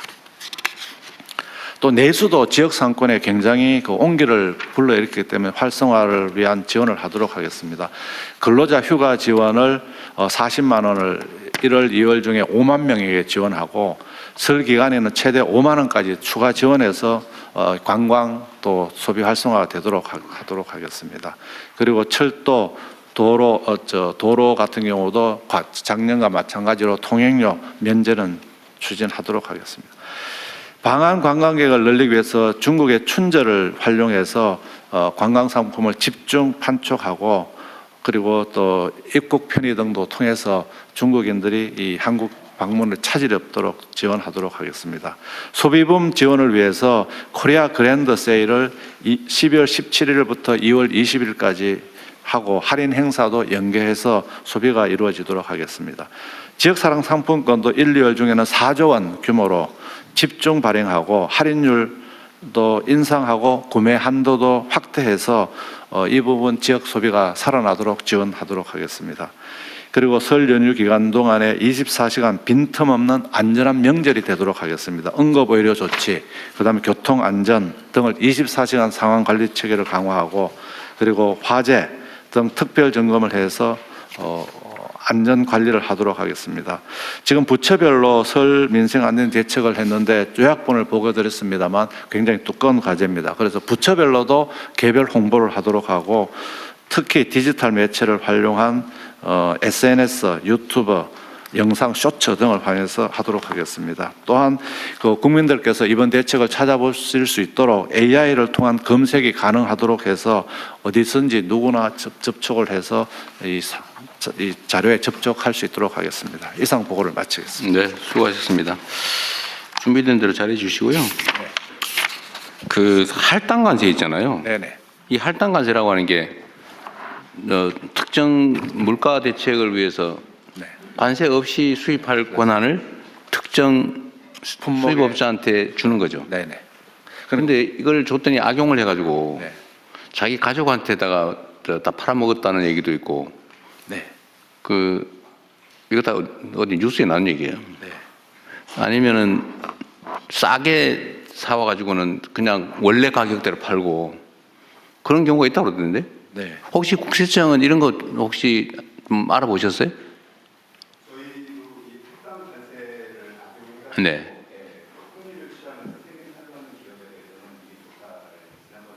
네. 하고 있어요. 좀 했던 조사해 본 결과는 좀 어때요? 네. 좀 실제 결과는 좀 어땠어요? 저희가 이미 혐의가 있는 데를 통해 분석을 해서 조사를 하기 때문에 하면은 추징 실적은 나옵니다만 이제 그 각 업체의 매출 규모에 따라서 실적은 달라집니다. 그러니까 실태가 어떻던가요? 제가 들은 바로는 하여튼 100원짜리인데 원래는 관세 20원 붙여가지고 120원에 수입해서 150원에 받는데 하여튼 물가를 낮추겠다고 100원에 수입하게 해줬더니 똑같이 150원 받더라. 또는 100원에 수입하면 120원에 수입한 다른 업자들보다 20원 차익이 있으니까 이걸 싸게 팔아야 되는데 싸게 팔면 누군가 이익을 보잖아요. 그걸 자기 아는 사람들한테만 그 물건을 싸게 수입한 거를 싸게 주고 그래서 그 사람만 혜택을 보고 그 사람은 다시 정상 일반 가격으로 팔아버리고 이 효과가 없더라. 이런 얘기를 들었는데 실제는 어땠어요? 저희가 조사 사례를 보면은 할당 관세를 해줬으면 그만큼 가격이 내려갔어야 되는데 그렇지 않은 경우들이었습니다. 저희가 조사했던 사례들은 거의 대부분 그러죠. 예. 그러니까 이게 이 제도가 이게 지금 현재 상태 제도상에 문제가 있어요. 그 사후 관리가 안 되니까 이 악덕업자들이 그 할당 관세 이용해 가지고 그 깎아준 관세만큼 자기들이 먹어버린단 말이에요. 네, 그래서 물가를 낮추려고 하는 건데 안 낮춰진다는 거예요. 이게 할당관세 해줬을 때 이걸 연결시켜주는 프로세스가 돼야지만 나중에 그걸 어떻게 제대로 통제할지. 네, 알겠습니다. 차라리 이렇게 될 거면 할당관세 혜택은 일반 수입업자가 아니고 해당되는 뭐 계란 협회에 준다든지 계란 할당관세를 한다면 아니면 계란 협회가 지정하는 데를 해준다든지 뭐 하여튼 그렇게 해야지 일반 업자한테 주면 그 나쁜 짓 할 기회만 만들어주는 거예요. 알겠습니다. 네, 대통령 제도 개선 그거는 제도 보완을 좀 보완책을 만들어 보시고요. 네, 관세청입니다. 그 부분 관련해서 추가로 말씀드리겠습니다. 어디 계시? 예, 카메라 뒤에 있습니다. 카메라 뒤에. 네. 그 할당 관세 지금 말씀 주신 부분을 저희 관세청에서도 원래 그 할당 관세 관련된 그 품목이 수입이 되면은 그 부분을 40일 이내에 반출을 해야 되는데 그 반출 안 하고 그냥 창고에 둔다든지 그런 부분들을 단속했고요. 그리고 또 계란 파동이 있었지 않았습니까? 그래서 미국산 계란이 들여왔을 때 그게 오히려 더 그 반대로 무단으로 반출되는 그 사전에 그런 경우들도 있고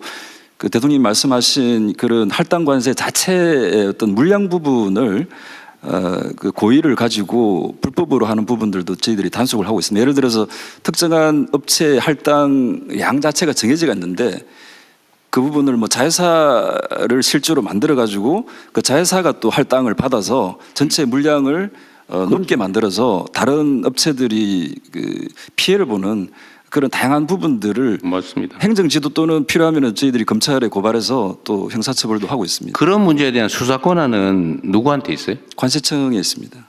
수사 권한. 수사 권한은 아까 검찰에 고발한다 그래서 한 말이에요? 예, 저희 관세청에서 기본적인 수사를 하고요. 수사 권한이 있어요? 수사 권한이 있습니다. 특사경에 저희들이 근데 뭐 고발을 해요? 송치하는 거겠지. 예, 송치를 기본적으로 그 수사 입건 단계부터 검찰에 보고를 해서 저희들이 수사를 얘기 자꾸 복잡하게 하지 마시고요. 수사 권한이 있어요? 그런 문제에 대해서? 저희들이 수사 권한이 있습니다. 있어요. 그러면 9개 분야에 대해서 저희들이 지금 말씀하신 사례에 대한 수사 권한도 있냐고 말이에요. 그러면 이제 고발할 일이 아니고 수사를 해서 넘겨야 되겠죠. 하여튼 이게 뭔 제도를 만들어 놓으면 그 악용하는 사람들이. 대통령 요거는 저희들이 하여튼 좀 물량도 저희들이 딱 정하고 가격도 해주면 인센티브가 굉장히 큽니다. 그래서 한번 제도 개선 마련하도록 하겠습니다. 제도 개선도 그러고 이게 하루 이틀 얘기가 아니고 계속 반복되는 일인데 괜히 이거 세금만 깎아주고 시스템적으로 누가 부당이득 취하고. 네, 그렇게 하겠습니다. 하여튼 이런 게 한두 군데 있는 게 아니라는 거. 사회 각 분야에 뭐 온 동네에 있어서 이런 걸 좀 철저하게 관리해야 되고. 또 검찰도 나오셨어요? 예, 나와 있습니다. 검찰이나 경찰은 원래 이 수사 권한이 있는 거니까 그죠? 예, 그렇습니다. 그러니까 이런 것도 좀 기획 수사도 좀 하시고. 어쨌든 이게 맨날 뻔히 이렇게 나쁜 짓 하는 게 보이잖아, 그죠? 예, 그렇습니다. 아주 엄히 처벌도 좀 하고 그러십시오. 예, 알겠습니다. 네. 좀 더 올리면 네. 그 특사경 아까 전에 수사권 확대 부분인데 저희들이 이런 그 할당 관세와 관련한 부분이든 또 다른 부분이든 저희들이 실제 수사를 해보면은 저희들이 특사경상 수사권이 없는 그 사기 횡령 이런 부분들을 저희들이 발견하게 됩니다. 그래서 그런 부분들은 검찰에 송치를 할 때 그걸 고발해야지. 그 참고 자료로 저희들이 보내고 있는 상황인데 저희들이 무역 범죄와 관련해서는 좀 일관성 유지를 위해서 나중에 법무부에도 그 말씀드리겠지만 그 무역 범죄와 관련한 사기 횡령 이 부분에 대한 수사권 확보들이 저희 관세청 수건 사업이긴 합니다. 그거는 쉽지 않을 걸요. 일반 범죄 수사권까지 계속 확대하면 끝이 없어가지고 그건 나중에 따로 한번 토론을 해보세요.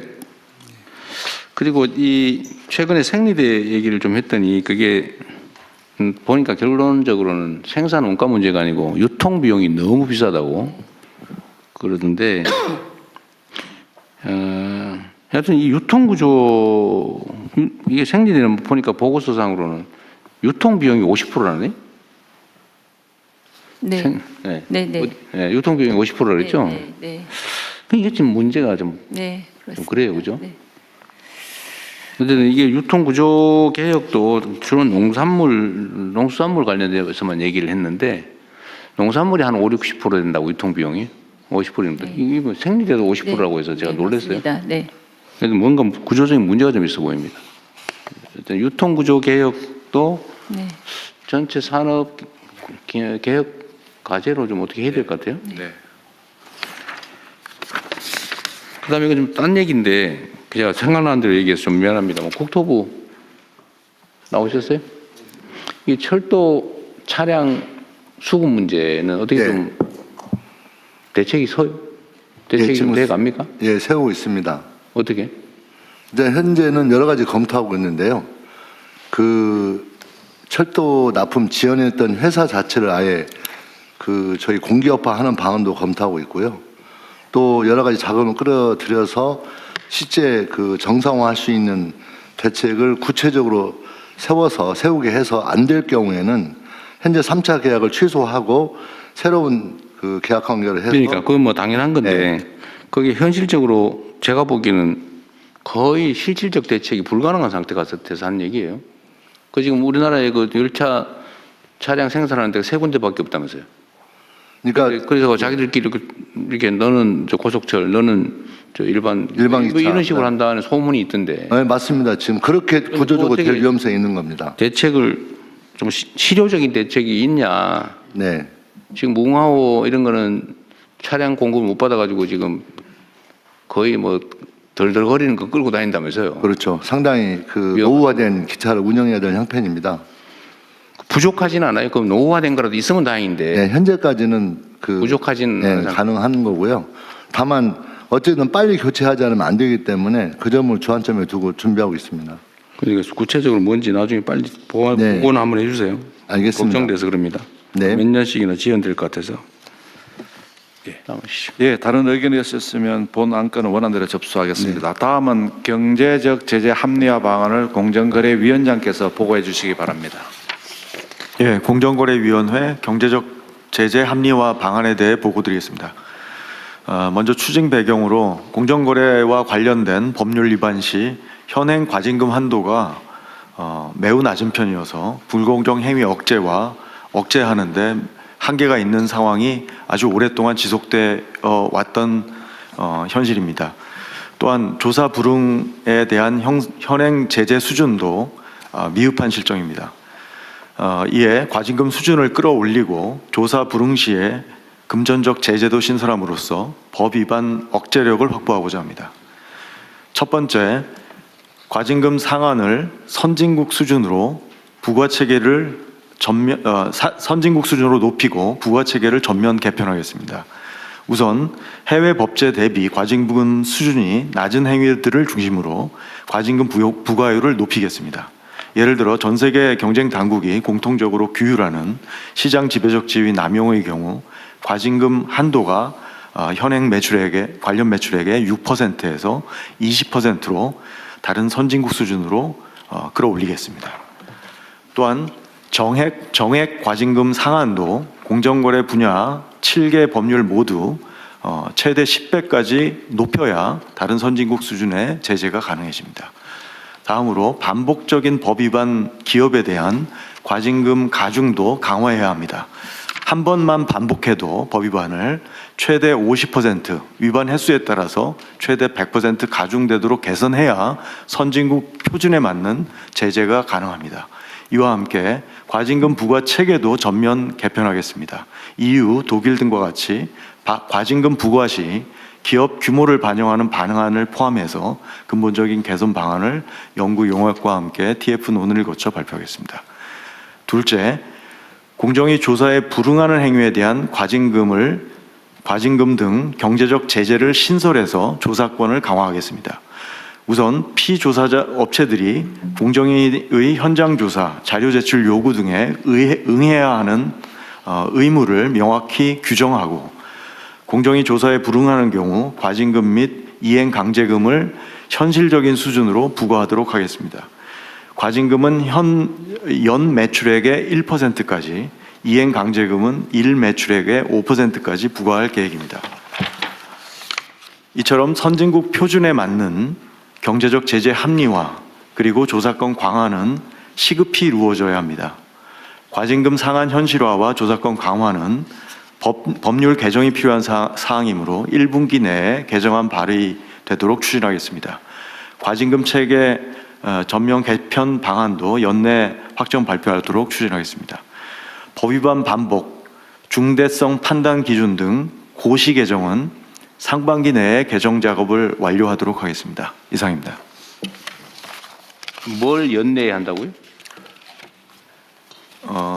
과징금 상한을 높이는 법률 개정안. 부처의 법을. 예, 법 개정을 연내에 하겠습니다. 지금 이제 공정거래 소관만 이렇게 하고. 네. 이건 최대한 빨리 해야 되겠죠. 예. 다른 부처 개정을 목표를 1년으로 삼으면 1년 안에 될 리가 없잖아요. 그것도 왜 그 1년씩이나 걸리는지 잘 모르겠어요. 그래서 1분기 내에 개정안을 발의하고요. 네. 가능한 빨리 할 수 있도록 하겠습니다. 목표를 1년으로 자꾸 그러지 마시라고요. 목표를 빨리 앞당기도록 하겠습니다. 현실적으로 좀 땡겨서 하시라는 말씀이고요. 지금 이거 정할 수는 없고 다른 부처들도 마찬가지죠. 그리고 저 하나 궁금한 게 있는데 1페이지 1의 1, 2의 1의 1 과징금 상한을 상향하는데 지금 현재 예를 들면 시장 지배적 행위 남용 이거를 관련 매출액의 6%가 아니고 6% 이하겠죠. 맞습니다. 이게 상한입니다. 예. 20% 하면 뭐예요? 저 작업해가지고 2%만 하면 그만이지. 예, 그래서 과징금 체계를 바꿔서 상한을 별도 규정으로 둘 수 있는 방법을 고려하고 있습니다. 그러면 아니 제 말은 예. 상한은 하나만 하지 그게 하한을 정하지 않는 한 예. 이게 재량권이 많아지면 그게 재량이 많아지는 만큼 부패 가능성이 높잖아요. 부패 유인이 많아지지 않냐 그 말이에요. 그러니까 적용을 상한에서 멀리하는 이유 중에 하나는 법률에 이 과징금 부과율 상한이 법률 상한이기도 합니다. 그래서 이 상한을 넘어가는 지금 이거를 이게 법률을 고치겠다는 거 아니에요? 맞습니다. 그러니까 6% 이하나 20% 이하나 해놓으면 누군가가 20% 할 수는 있긴 한데 이게 공정거래위 소관은 돈이 걸린 거라서 제가 그러잖아요. 돈이 막이라고. 그래서 고시 개정을 로비, 해서 압박 이런 거 어떻게 견딜 건데? 그래서 해가지고 막 하면 결국은 이 부패 원인이 된다 그 말이에요. 맞습니다. 이거 어떻게 그 대책은 뭐예요? 그래서 고시 개정을 해서 이게 중대성 판단할 때 중대할 경우 그리고 뭐 중간일 경우 경미할 경우 각각 이게 이제 정액이 아니고 비율이기 때문에 위반을 하면 기본적으로 그 금액으로 하고 이런 저런 사유가 있으면 깎아주는 걸로 이렇게 해야지. 그게 이제 일본식 방법인데요. 그래서 지금은 이제 저희 안은 지금 뭐 중대할 때 10% 경미 10%에서 시작해서 이제 가중 사유 부과해서 올라갈 수는 근데 있는데 그거는 법에다 그렇게 정할 건 아니잖아요. 그건 고시입니다. 그래서 고시 개정 먼저 하려고 합니다. 현재 6% 범위 내에서 그러니까 법 개정 안 되면은 고시 개정을 해서라도 6%가 지금은 이제 3%부터 시작하는 경우가 많은데 더 높은 비율에서 시작합니다. 그러니까 6% 범위 내에서 그렇습니다. 예. 근데 너무 손방망이에요. 뭔 방망이라도. 동의합니다. 예. 그래서 공정거래위는 그런 비난을 많이 받잖아요. 그렇습니다. 힘센 데를 상대하니까 네. 조사도 제대로 안 하고 네. 시간 질질 끌어서 몇 년씩 걸리고 다른 기관은 조사도 못하게 막아놓고 네. 그리고 최종적으로 결과가 나와도 뭉기자 그래가지고 뭐 6% 해봐야 실제로 부과하는 건 3%부터 계속 깎아준다면서요. 네. 지금 이렇게 된다니까요. 지금 그렇게 하고 있는데 20%로 해놔봐야 그 우리 공정거래위원장께서는 의지가 있겠지만 네. 그 땀만 먹은 사람이 하면 이해하니까 예. 아예 너무 과하다 무슨 뭐 기업 보호 어쩌고 하면서 그냥 1%만 해버릴 수도 있고 네. 그걸 막아야 된다고 말이죠. 예, 예. 너무 쉽게 그냥 상한만 올리면 뭐하냐. 부패 여지만 커진다. 그러니까 하한을 두는 것도 저희가 고려는 해봤는데요. 근데 이제 이 법 위반을 하는 이제 작은 기업들도 있기 때문에 작은 기업은 매출이 작으니까 똑같잖아요. 정액이 아니니까 내가 하는 말이에요. 그럼에도 불구하고 이제 매출이 작더라도 아니 그러니까 그런 걸 좀 자세히 연구를 좀 하시자고 말이죠. 예, 이게 그렇습니다. 예. 주로는 그 공룡 기업들 이 뭐 조그만한 회사가 이런 거 위반 잘 안 해요. 시장 지배적 지위를 가진 조그만한 기업이 어디 있어요. 그래서 말씀하셨던 것처럼 공룡 기업에게는 그 기업 규모에 따라서 과징금 부과 체계가 다르게 적용되도록 하는 방안이 연구를 좀 위에서 해보십시오. 적용하는 그냥 방안. 상한만 올린다고 능사가 아니다 그 말이에요. 맞습니다. 오히려 공정거래 권한만 커져가지고 소위 정관 예우 만들기 더 쉬워져요. 네. 그래서 그런 고민도 좀 해주십시오. 저는 제도를 뭔가 설득할 때는 언제나 악용될 경우를 대비하시라고요. 예, 예. 악용될 경우를. 그렇습니다. 예, 말씀하신 거 유념해서 네. 잘 설계하도록 하겠습니다. 그리고 이게 과징금하고 과태료하고 정확한 차이가 뭐예요? 혹시 아시는 분 있어요? 대체로 보면은 법제처장입니다. 예, 그 과징금은 이게 굉장히 사안이 중대한 경우이고 고액입니다. 근데 그리고 이제 기업 위주이고, 근데 과태료는 개인 위주이고 좀 적은 사안이고, 금액도 기본법에서는 최대한이 500만 원으로 되어 있습니다. 무슨 기본법? 질서 위반 행위 규제법이라고 있습니다. 예. 과태료는? 예, 과태료는. 그러니까 성격상으로 사실 크게 차이 나는 건 아닙니다. 그래요? 예. 예를 들면은 저 관세청입니다. 예를 들면은 쉽게 그 예를 들어드리면 과징금하고 과태료 차이가 그 제 관세청 소관이긴 한데요. 외국환 거래법 위반했을 때는 그 경미할 경우에는 과태료로 처벌하고요. 그 다음에 이제 그 대무역법 그 산업부 소관이 대무역법을 위반했을 때는 과징금을 부과합니다. 그래서 그렇게 법률에 따라서 과징금과 과태료가 구분돼서 운영되고 있습니다. 뭐 분리되어 있는 건 알겠는데 본질적 개념의 차이가 뭔지 잘 몰라서. 네, 대통령 과징금은 기본적으로 이제 경제적 부당 이득에 대한 환수 개념이고요. 과태료는 행정 질서 벌입니다. 그래서 행정 질서를 지켰지 않았을 때 경미하게 내리는 행정 경제벌이라고 생각하시면 되겠습니다. 둘 다 행정벌입니다. 네. 이익을 환수한다. 네, 부당이득의 환수 개념이 이제 과징금에 강하게 들어 있습니다. 대신 이제 그 개인정보 침해 같은 경우는 기회를 좀, 그 경우는 부당이득의 환수는 아니지만 그 국민의 그 개인정보를 제대로 관리하지 못한 것에 대한 책임을 묻는 성격의 과징금입니다. 예. 아니, 제가 보충 말씀드리겠습니다. 안 해도 됩니다. 그럼 이제 그만해. 헌법학자가 말하시죠. 네. 아니, 부당이득만 한정하는 건 아니고 경제적 제재를 과해서 그 행위를 다시 하지 못하게 하는 그런 위화 효과도 가지고 있는 겁니다. 과태료도 과징금이 그렇습니다. 부당이득은 과태료는 그냥 응징이에요. 말씀을 하는데 경제 제재를 부과해서 위화 효과를 가지고자 하는 압박 목적이 효과고, 있고, 네, 재발 방지를 위한 겁니다. 과태료는 질서를 어긴 거에 대한 형식적 응징이고, 예. 네. 그 조금 더 그럴듯해 보이네요.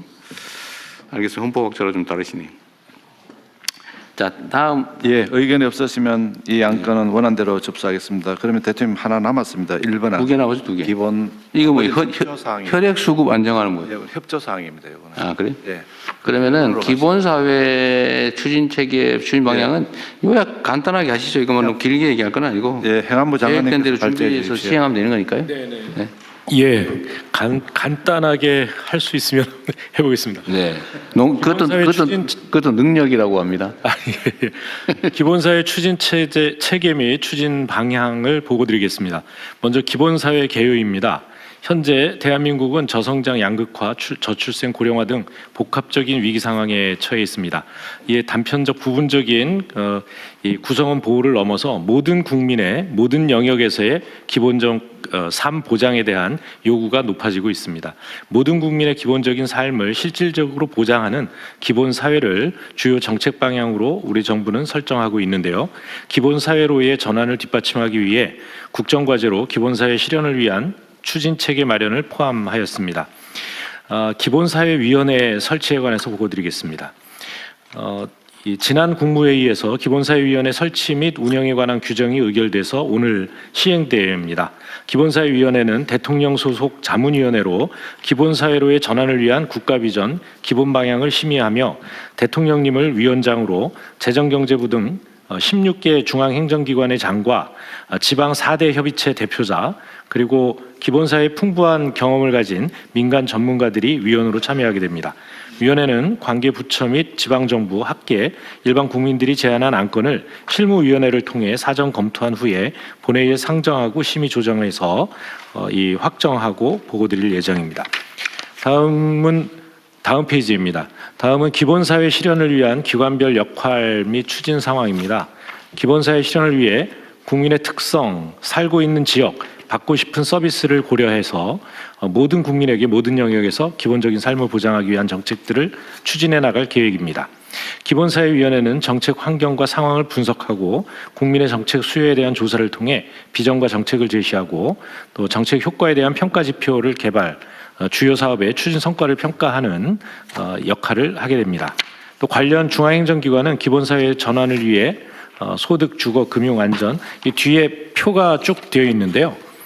각 부처에서 기본사회와 관련된 이 국정 과제를 중심으로 올해부터 추진할 과제들을 모아놨습니다.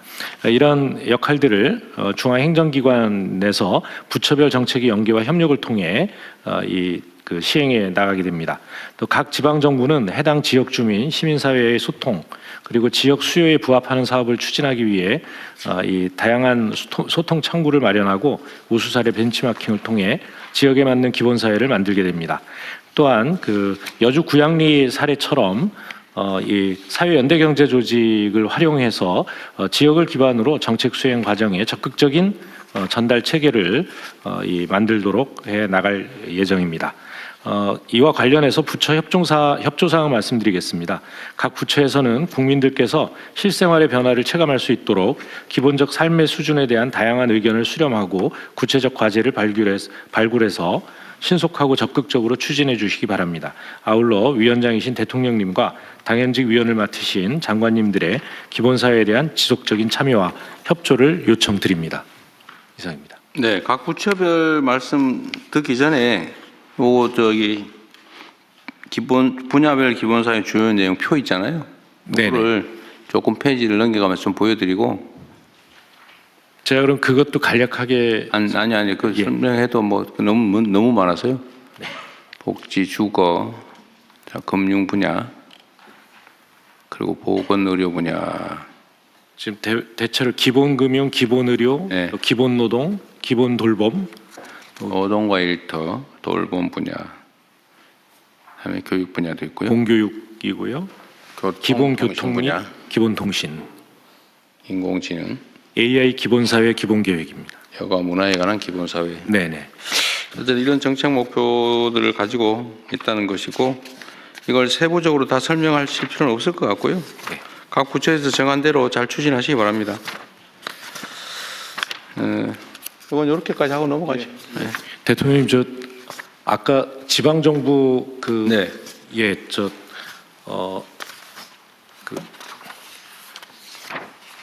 말씀하십시오. 죄송합니다. 체납관리단 운영과 관련해서 제가 중요한 걸 하나 보고를 못 드렸습니다. 말씀하십시오. 이제 인력을 조속히 확충하고 그 인력들의 이제 생활임금 또는 적정임금을 유도하기 위해서 이제 정부에서 체납관리단을 운영하는 지자체의 인건비의 일부를 보조해 주셨죠. 일부를 보조를 해야 되는데 현재 예산이 확보가 안 되어 있습니다. 그래요? 그래서 기획예산처에서 예산을 좀 확보를 해주시면 조속히 시행하도록 하겠습니다. 그게 지금은 그 항목 예산은 당연히 없을 거고. 예, 예. 어차피 우리가 적정한 시기에 이거 좀 예산을 추경으로 조정을 해야 되잖아요. 언제가 될지 모르지만 뭐 올 내내 안 할 건 아니고 그때 하는 걸 전제로 지원을 해주기로 약속을 하고 지방정부 예산을 일단 지급하면 나중에 보전을 해주는 것도 포함해서 미리 시행을 하고 미리 하라고 하시죠. 해주겠다. 예. 한 말씀만 드려도 되겠습니까? 근데 이게 지금 중앙정부 세입이 늘어나는 게 아니고 이게 지방정부 세입이 늘어나는 측면도 있고요. 이거는 또 명백하게 보면 지방자치법 13조에 보면 지방세하고 관련되는 것도 지방자치사무인 측면도 있고요. 그리고 이게 성남시하고 경기도에서 시행한 선례를 보면은 그때는 성남시가 다 부담한 적도 있고 경기도하고 성남시가 반반씩 부담한 것도 있습니다. 그래서 이거는 지금 이렇게 국가에서 무조건 지원한다 라고 확정짓지 마시고 좀 그런 사정들을 종합적으로 좀 살펴보면 안 되겠습니까? 그러세요, 그러면. 네. 오늘 확정 아닌 말이죠.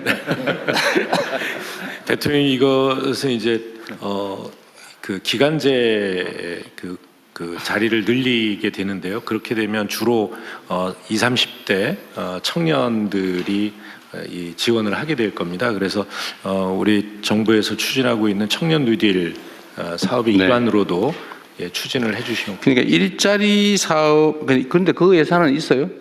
그거 없잖아요, 그것도. 예, 없습니다, 지금은. 그러니까 그 부분은 그러니까 이게 어차피 세입 들어봐야 지방 정부 거고.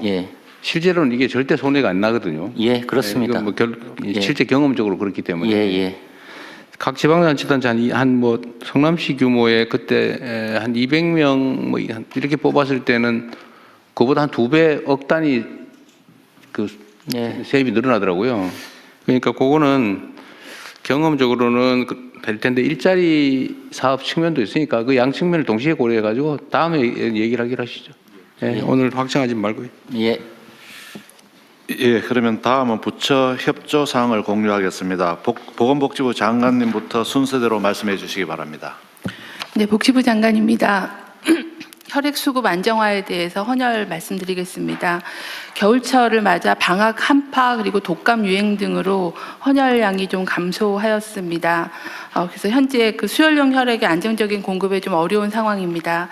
올해 들어서는 전년보다는 헌혈자가 증가하였으나 최근에 의료가 좀 정상화되면서 혈액 사용량이 늘어나고 있어서 적정 수준 이하를 유지하고 있습니다. 많은 분들이 도움을 주셔서 현재 회복 중입니다. 오늘 기준으로는 4.91분 정도를 보유하고 있지만 설 연휴 전에 충분한 혈액을 확보하는 것이 필요합니다. 국민 여러분들께서는 가까운 헌혈의 집을 방문하셔서 헌혈에 참여해 주시기를 부탁을 드리고 각 부처청에서도 자율적으로 헌혈에 대해서 참여해 주시고 또 소속 산하기관 등에서도 헌혈에 참여할 수 있도록 안내를 해 주시기를 부탁을 드리겠습니다. 이상입니다. 복지부 장관님 헌혈하셨어요? 지난주 금요일 날 헌혈의 집을 방문해서 헌혈을 하고요. 두바이 쫀득 쿠키도 받았습니다. 뭘 받았어요? 두바이 쫀득 쿠키도 받았습니다. 많은 젊은 분들이 헌혈하고 계셔서요. 네, 반갑게 인사했습니다. 그래요. 어쨌든 이 솔선수범하는 모습을 좀 보여줘야 될 텐데 그럼 연구를 한번 해보십시오. 네, 그 다음에.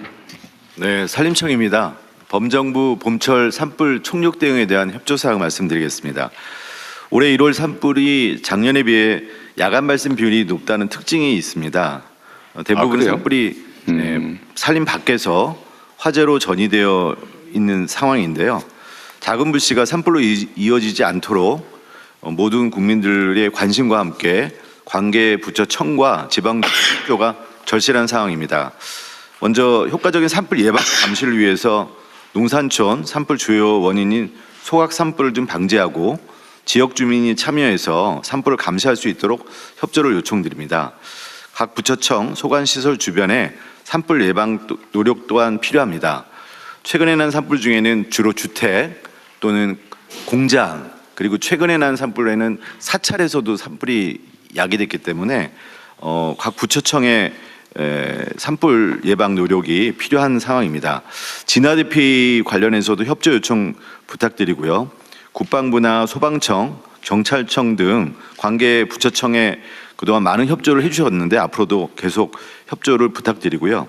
안전하고 신속한 대피를 위해서는 산불 피해 위험이 높은 다중이용 시설의 대피 체계 구축과 함께 TV 자막 방송 및 긴급 재난 문자 송출, 교통 통제 등의 적극 협조 부탁드립니다. 마지막으로 국민 한 분 한 분이 산불 감시원이라는 생각으로 열심히 활동해 주시기를 부탁드리고요. 앞서 말씀드린 것처럼 많은 내용들이 산불 재난 위기관리 표준 매뉴얼에 포함되어 있습니다. 각 부처청과 지방정부, 유관 공공기관에 이미 송부해 드렸습니다. 보다 자세한 내용은 매뉴얼을 확인해 주시고 널리 공유해 주시기 부탁드립니다. 산림청은 작년 봄철과 같은 아픔이 다시는 발생하지 않도록 혼신의 힘을 다해 산불 진화에 총력 대응하고 있습니다. 하지만 산림청 혼자만의 노력으로는 부족한 것이 현실입니다. 모든 중앙행정기관과 지방정부 등 관계기관 또한 예방부터 진화, 대피에 이르기까지 산불 대응 전 과정에 적극 동참해 주시길 다시 한번 간곡히 요청드립니다. 감사합니다. 요새 야간 진압 가능한 헬기를 도입했다고요? 네, 야간의 화선을 확인할 수 있는 헬기가 이제 3대에서 5대로 늘어났고요. 뭐 옛날에도 있었어요? 네, 있었습니다. 근데 이제 야간에 전에는 야간에 헬기도 화재 진압 안 하는 것 같은데? 네, 못했습니다. 야간에는 못했는데요. 그게 야간에 도입을 거의- 해놓고 안 썼다는 거예요? 근데 이제 그 훈련도 필요하고 또 이 훈련이라는 게 거의 그러니까 제 말은 네. 지금 말씀하신 걸 보니까 저는 이번에 처음 도입한 줄 알았더니 그 전에도 이미 있었다는 얘기잖아요. 네, 근데 이제 훈련이 그 전에는 투입을 안 했던 것 같아요. 보니까. 못했습니다. 네. 근데 그 이유가 훈련이 안 돼 있었고, 훈련 때문에? 네, 거의 야간의 헬기 운영은 장님이 운전하는 거랑 똑같다라고 그러니까 하시더라고요. 네. 그럼에도 불구하고 야간 진압이 가능하다는 헬기를 가지고 있었다. 2대인지 3대를 가지고 있었는데 이번에 추가로 더 도입했다. 네, 맞습니다.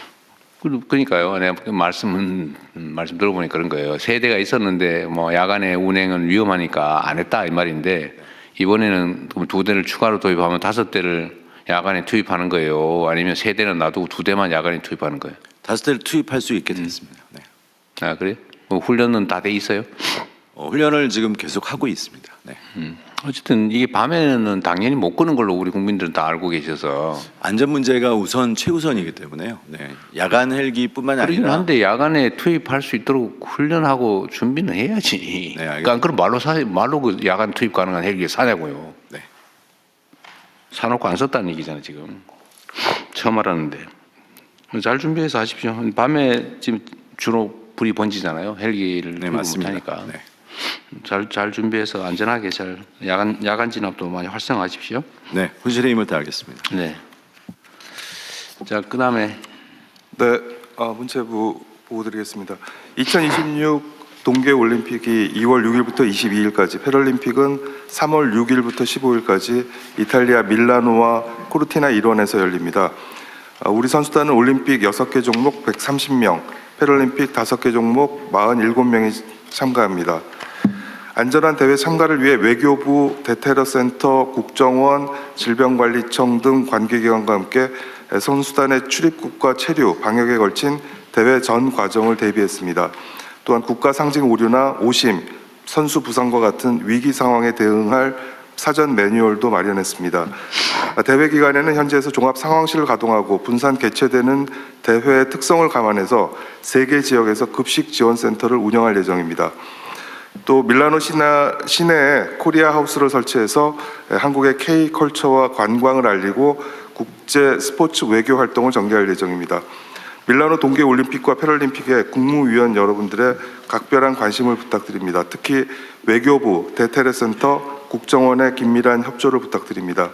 국민 여러분들께서도 선수들의 열정과 도전에 뜨거운 관심과 응원을 보내주시기를 부탁드립니다. 감사합니다. 여기 누가 응원하러 가요?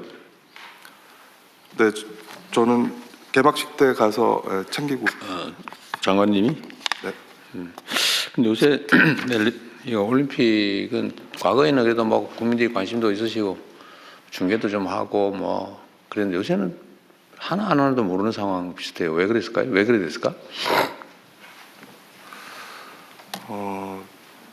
관심이 많습니다.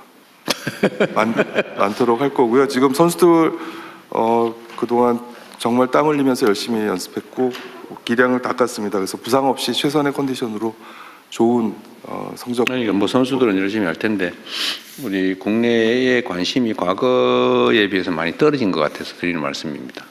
뭔가 좀 대통령님, 그것은 국민 소득이 올라가면은 좀 관심이 그런 그러세요? 스포츠에서 좀 특히 올림픽 같은 데서 멀어지는 경향이 있습니다. 예를 그래요? 들어서 오스트리아의 경우 동계올림픽 유치를 하려고 다 해놨는데 국민들이 반대해서 안 한 경우도 있었습니다.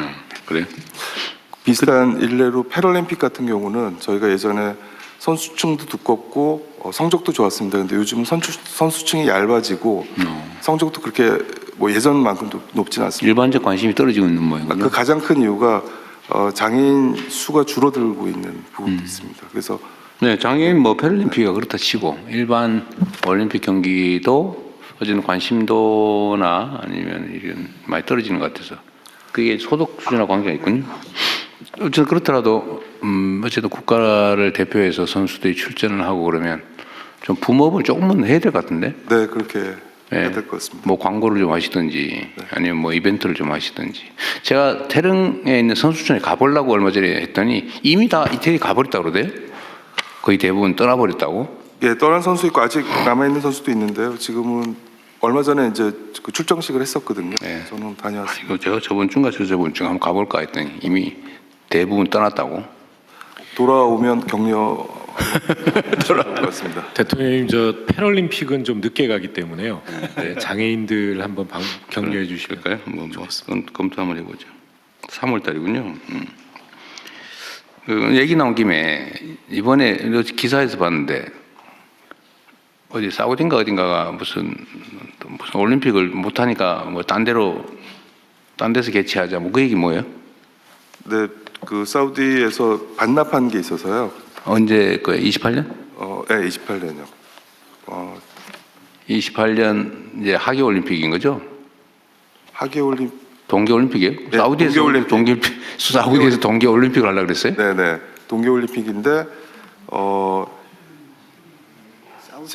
제가 지금 기억하기로는 그래서 시설이나 이게 안 돼서 결국 동계올림픽을 개최할 수 있는 나라는 한정적이거든요.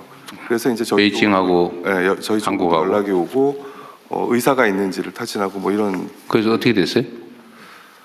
그거 제가 한번 챙겨보겠습니다. 저희 쪽에서는 조금 난색을 표하는 형태로. 작년 12월인가에 무슨 타진이 왔다는 기사를 봤는데 난 보고를 못 받아서 그 중요한 게 있으면 좀 보고를 좀 하시지. 네네. 그렇게. 지금 무슨 전북 그 여기는 올림픽 유치한다고 동네에 난리인데 지금 전북은 하계 올림픽이어서 지금 전북에서 일단 입장 정리를 하고 있고요. 아니 그게 이제 그런 파인데 네네. 지금 동계 올림픽이라도 어쨌든 어디 다른 나라에서 하려다 못해서 우리나라에 할 수 있냐고 물어봤으면 그게 중요한 현안인데 그 왜 보고도 안 하고 그렇게 처리된다 잘 모르겠어 하는 얘기예요.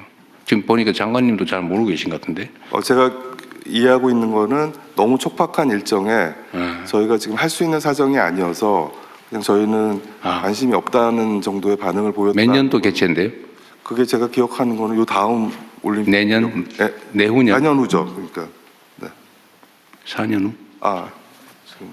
지금 아시안 동계 올림픽으로. 재난본부장입니다. 동계 아시안 게임 아마 올림픽이 아니고 올림픽이 아니고 아시안 네네. 게임. 네, 알겠습니다. 네, 다음 독립부. 예. 네. 농식품부에서 K푸드 수출 거점 제외 공간 선정과 함께 부처의 협조 요청 좀 드리겠습니다.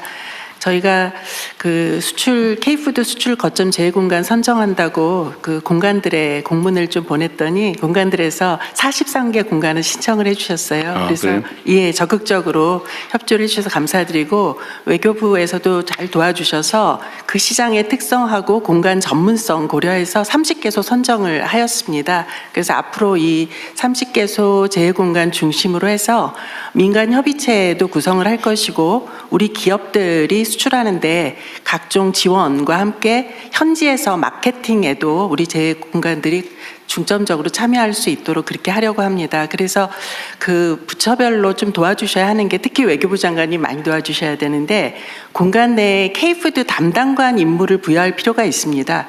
누가 담당하는지가 명확해야 할 것이거든요. 그런데 저희 농무관이 6개소밖에 없기 때문에 좀 다른 부처에서 나간 그 분들이 담당관 역할을 좀 해주실 필요도 있기 때문에 이 부분 좀 도와주시면 좋겠고, K푸드 홍보를 K푸드 단독으로 하는 것보다는 사실은 우리 문화, 뷰티, 패션 다 같이 하는 게 좋습니다. 그래서 제가 듣기로는 싱가포르 대사관에서 처음으로 K-라운지라는 형태로 우리 K푸드 홍보할 수 있는 그 장소를 이번 주에 연다고 합니다. 그래서 다른 공간에도 좀 이런 사례를 알리도록 하겠습니다. 그리고 우리 수출 기업들이 그 짝퉁 상품 때문에 굉장히 고민을 많이 하거든요. 그래서 앞으로는 지재권을 그 나라에 출원하고 등록하는 거, 그리고 또 위법법이 발생했을 때 단속을 강화하는 것도 우리 재공간에서 협조를 적극적으로 해주시기를 요청을 드리겠습니다. 네, 이상입니다. 이게 이제 인력을 각 분야별로 다 충원하는 것은 너무 조직이 방만해질 가능성이 있고, 지금 K푸드뿐만 아니라 뭐 화장품도 해야 되고 K뷰티도 해야 되고, 예를 들면 자동차도 팔아야 되고 문화 수출도 해야 되고 하자면 엄청나게 많은데, 그거는 일종의 종합상사 관리하듯이 해야지 특정 분야별로 이렇게 하면 인력이 너무 많아져서 안 될 것 같아요.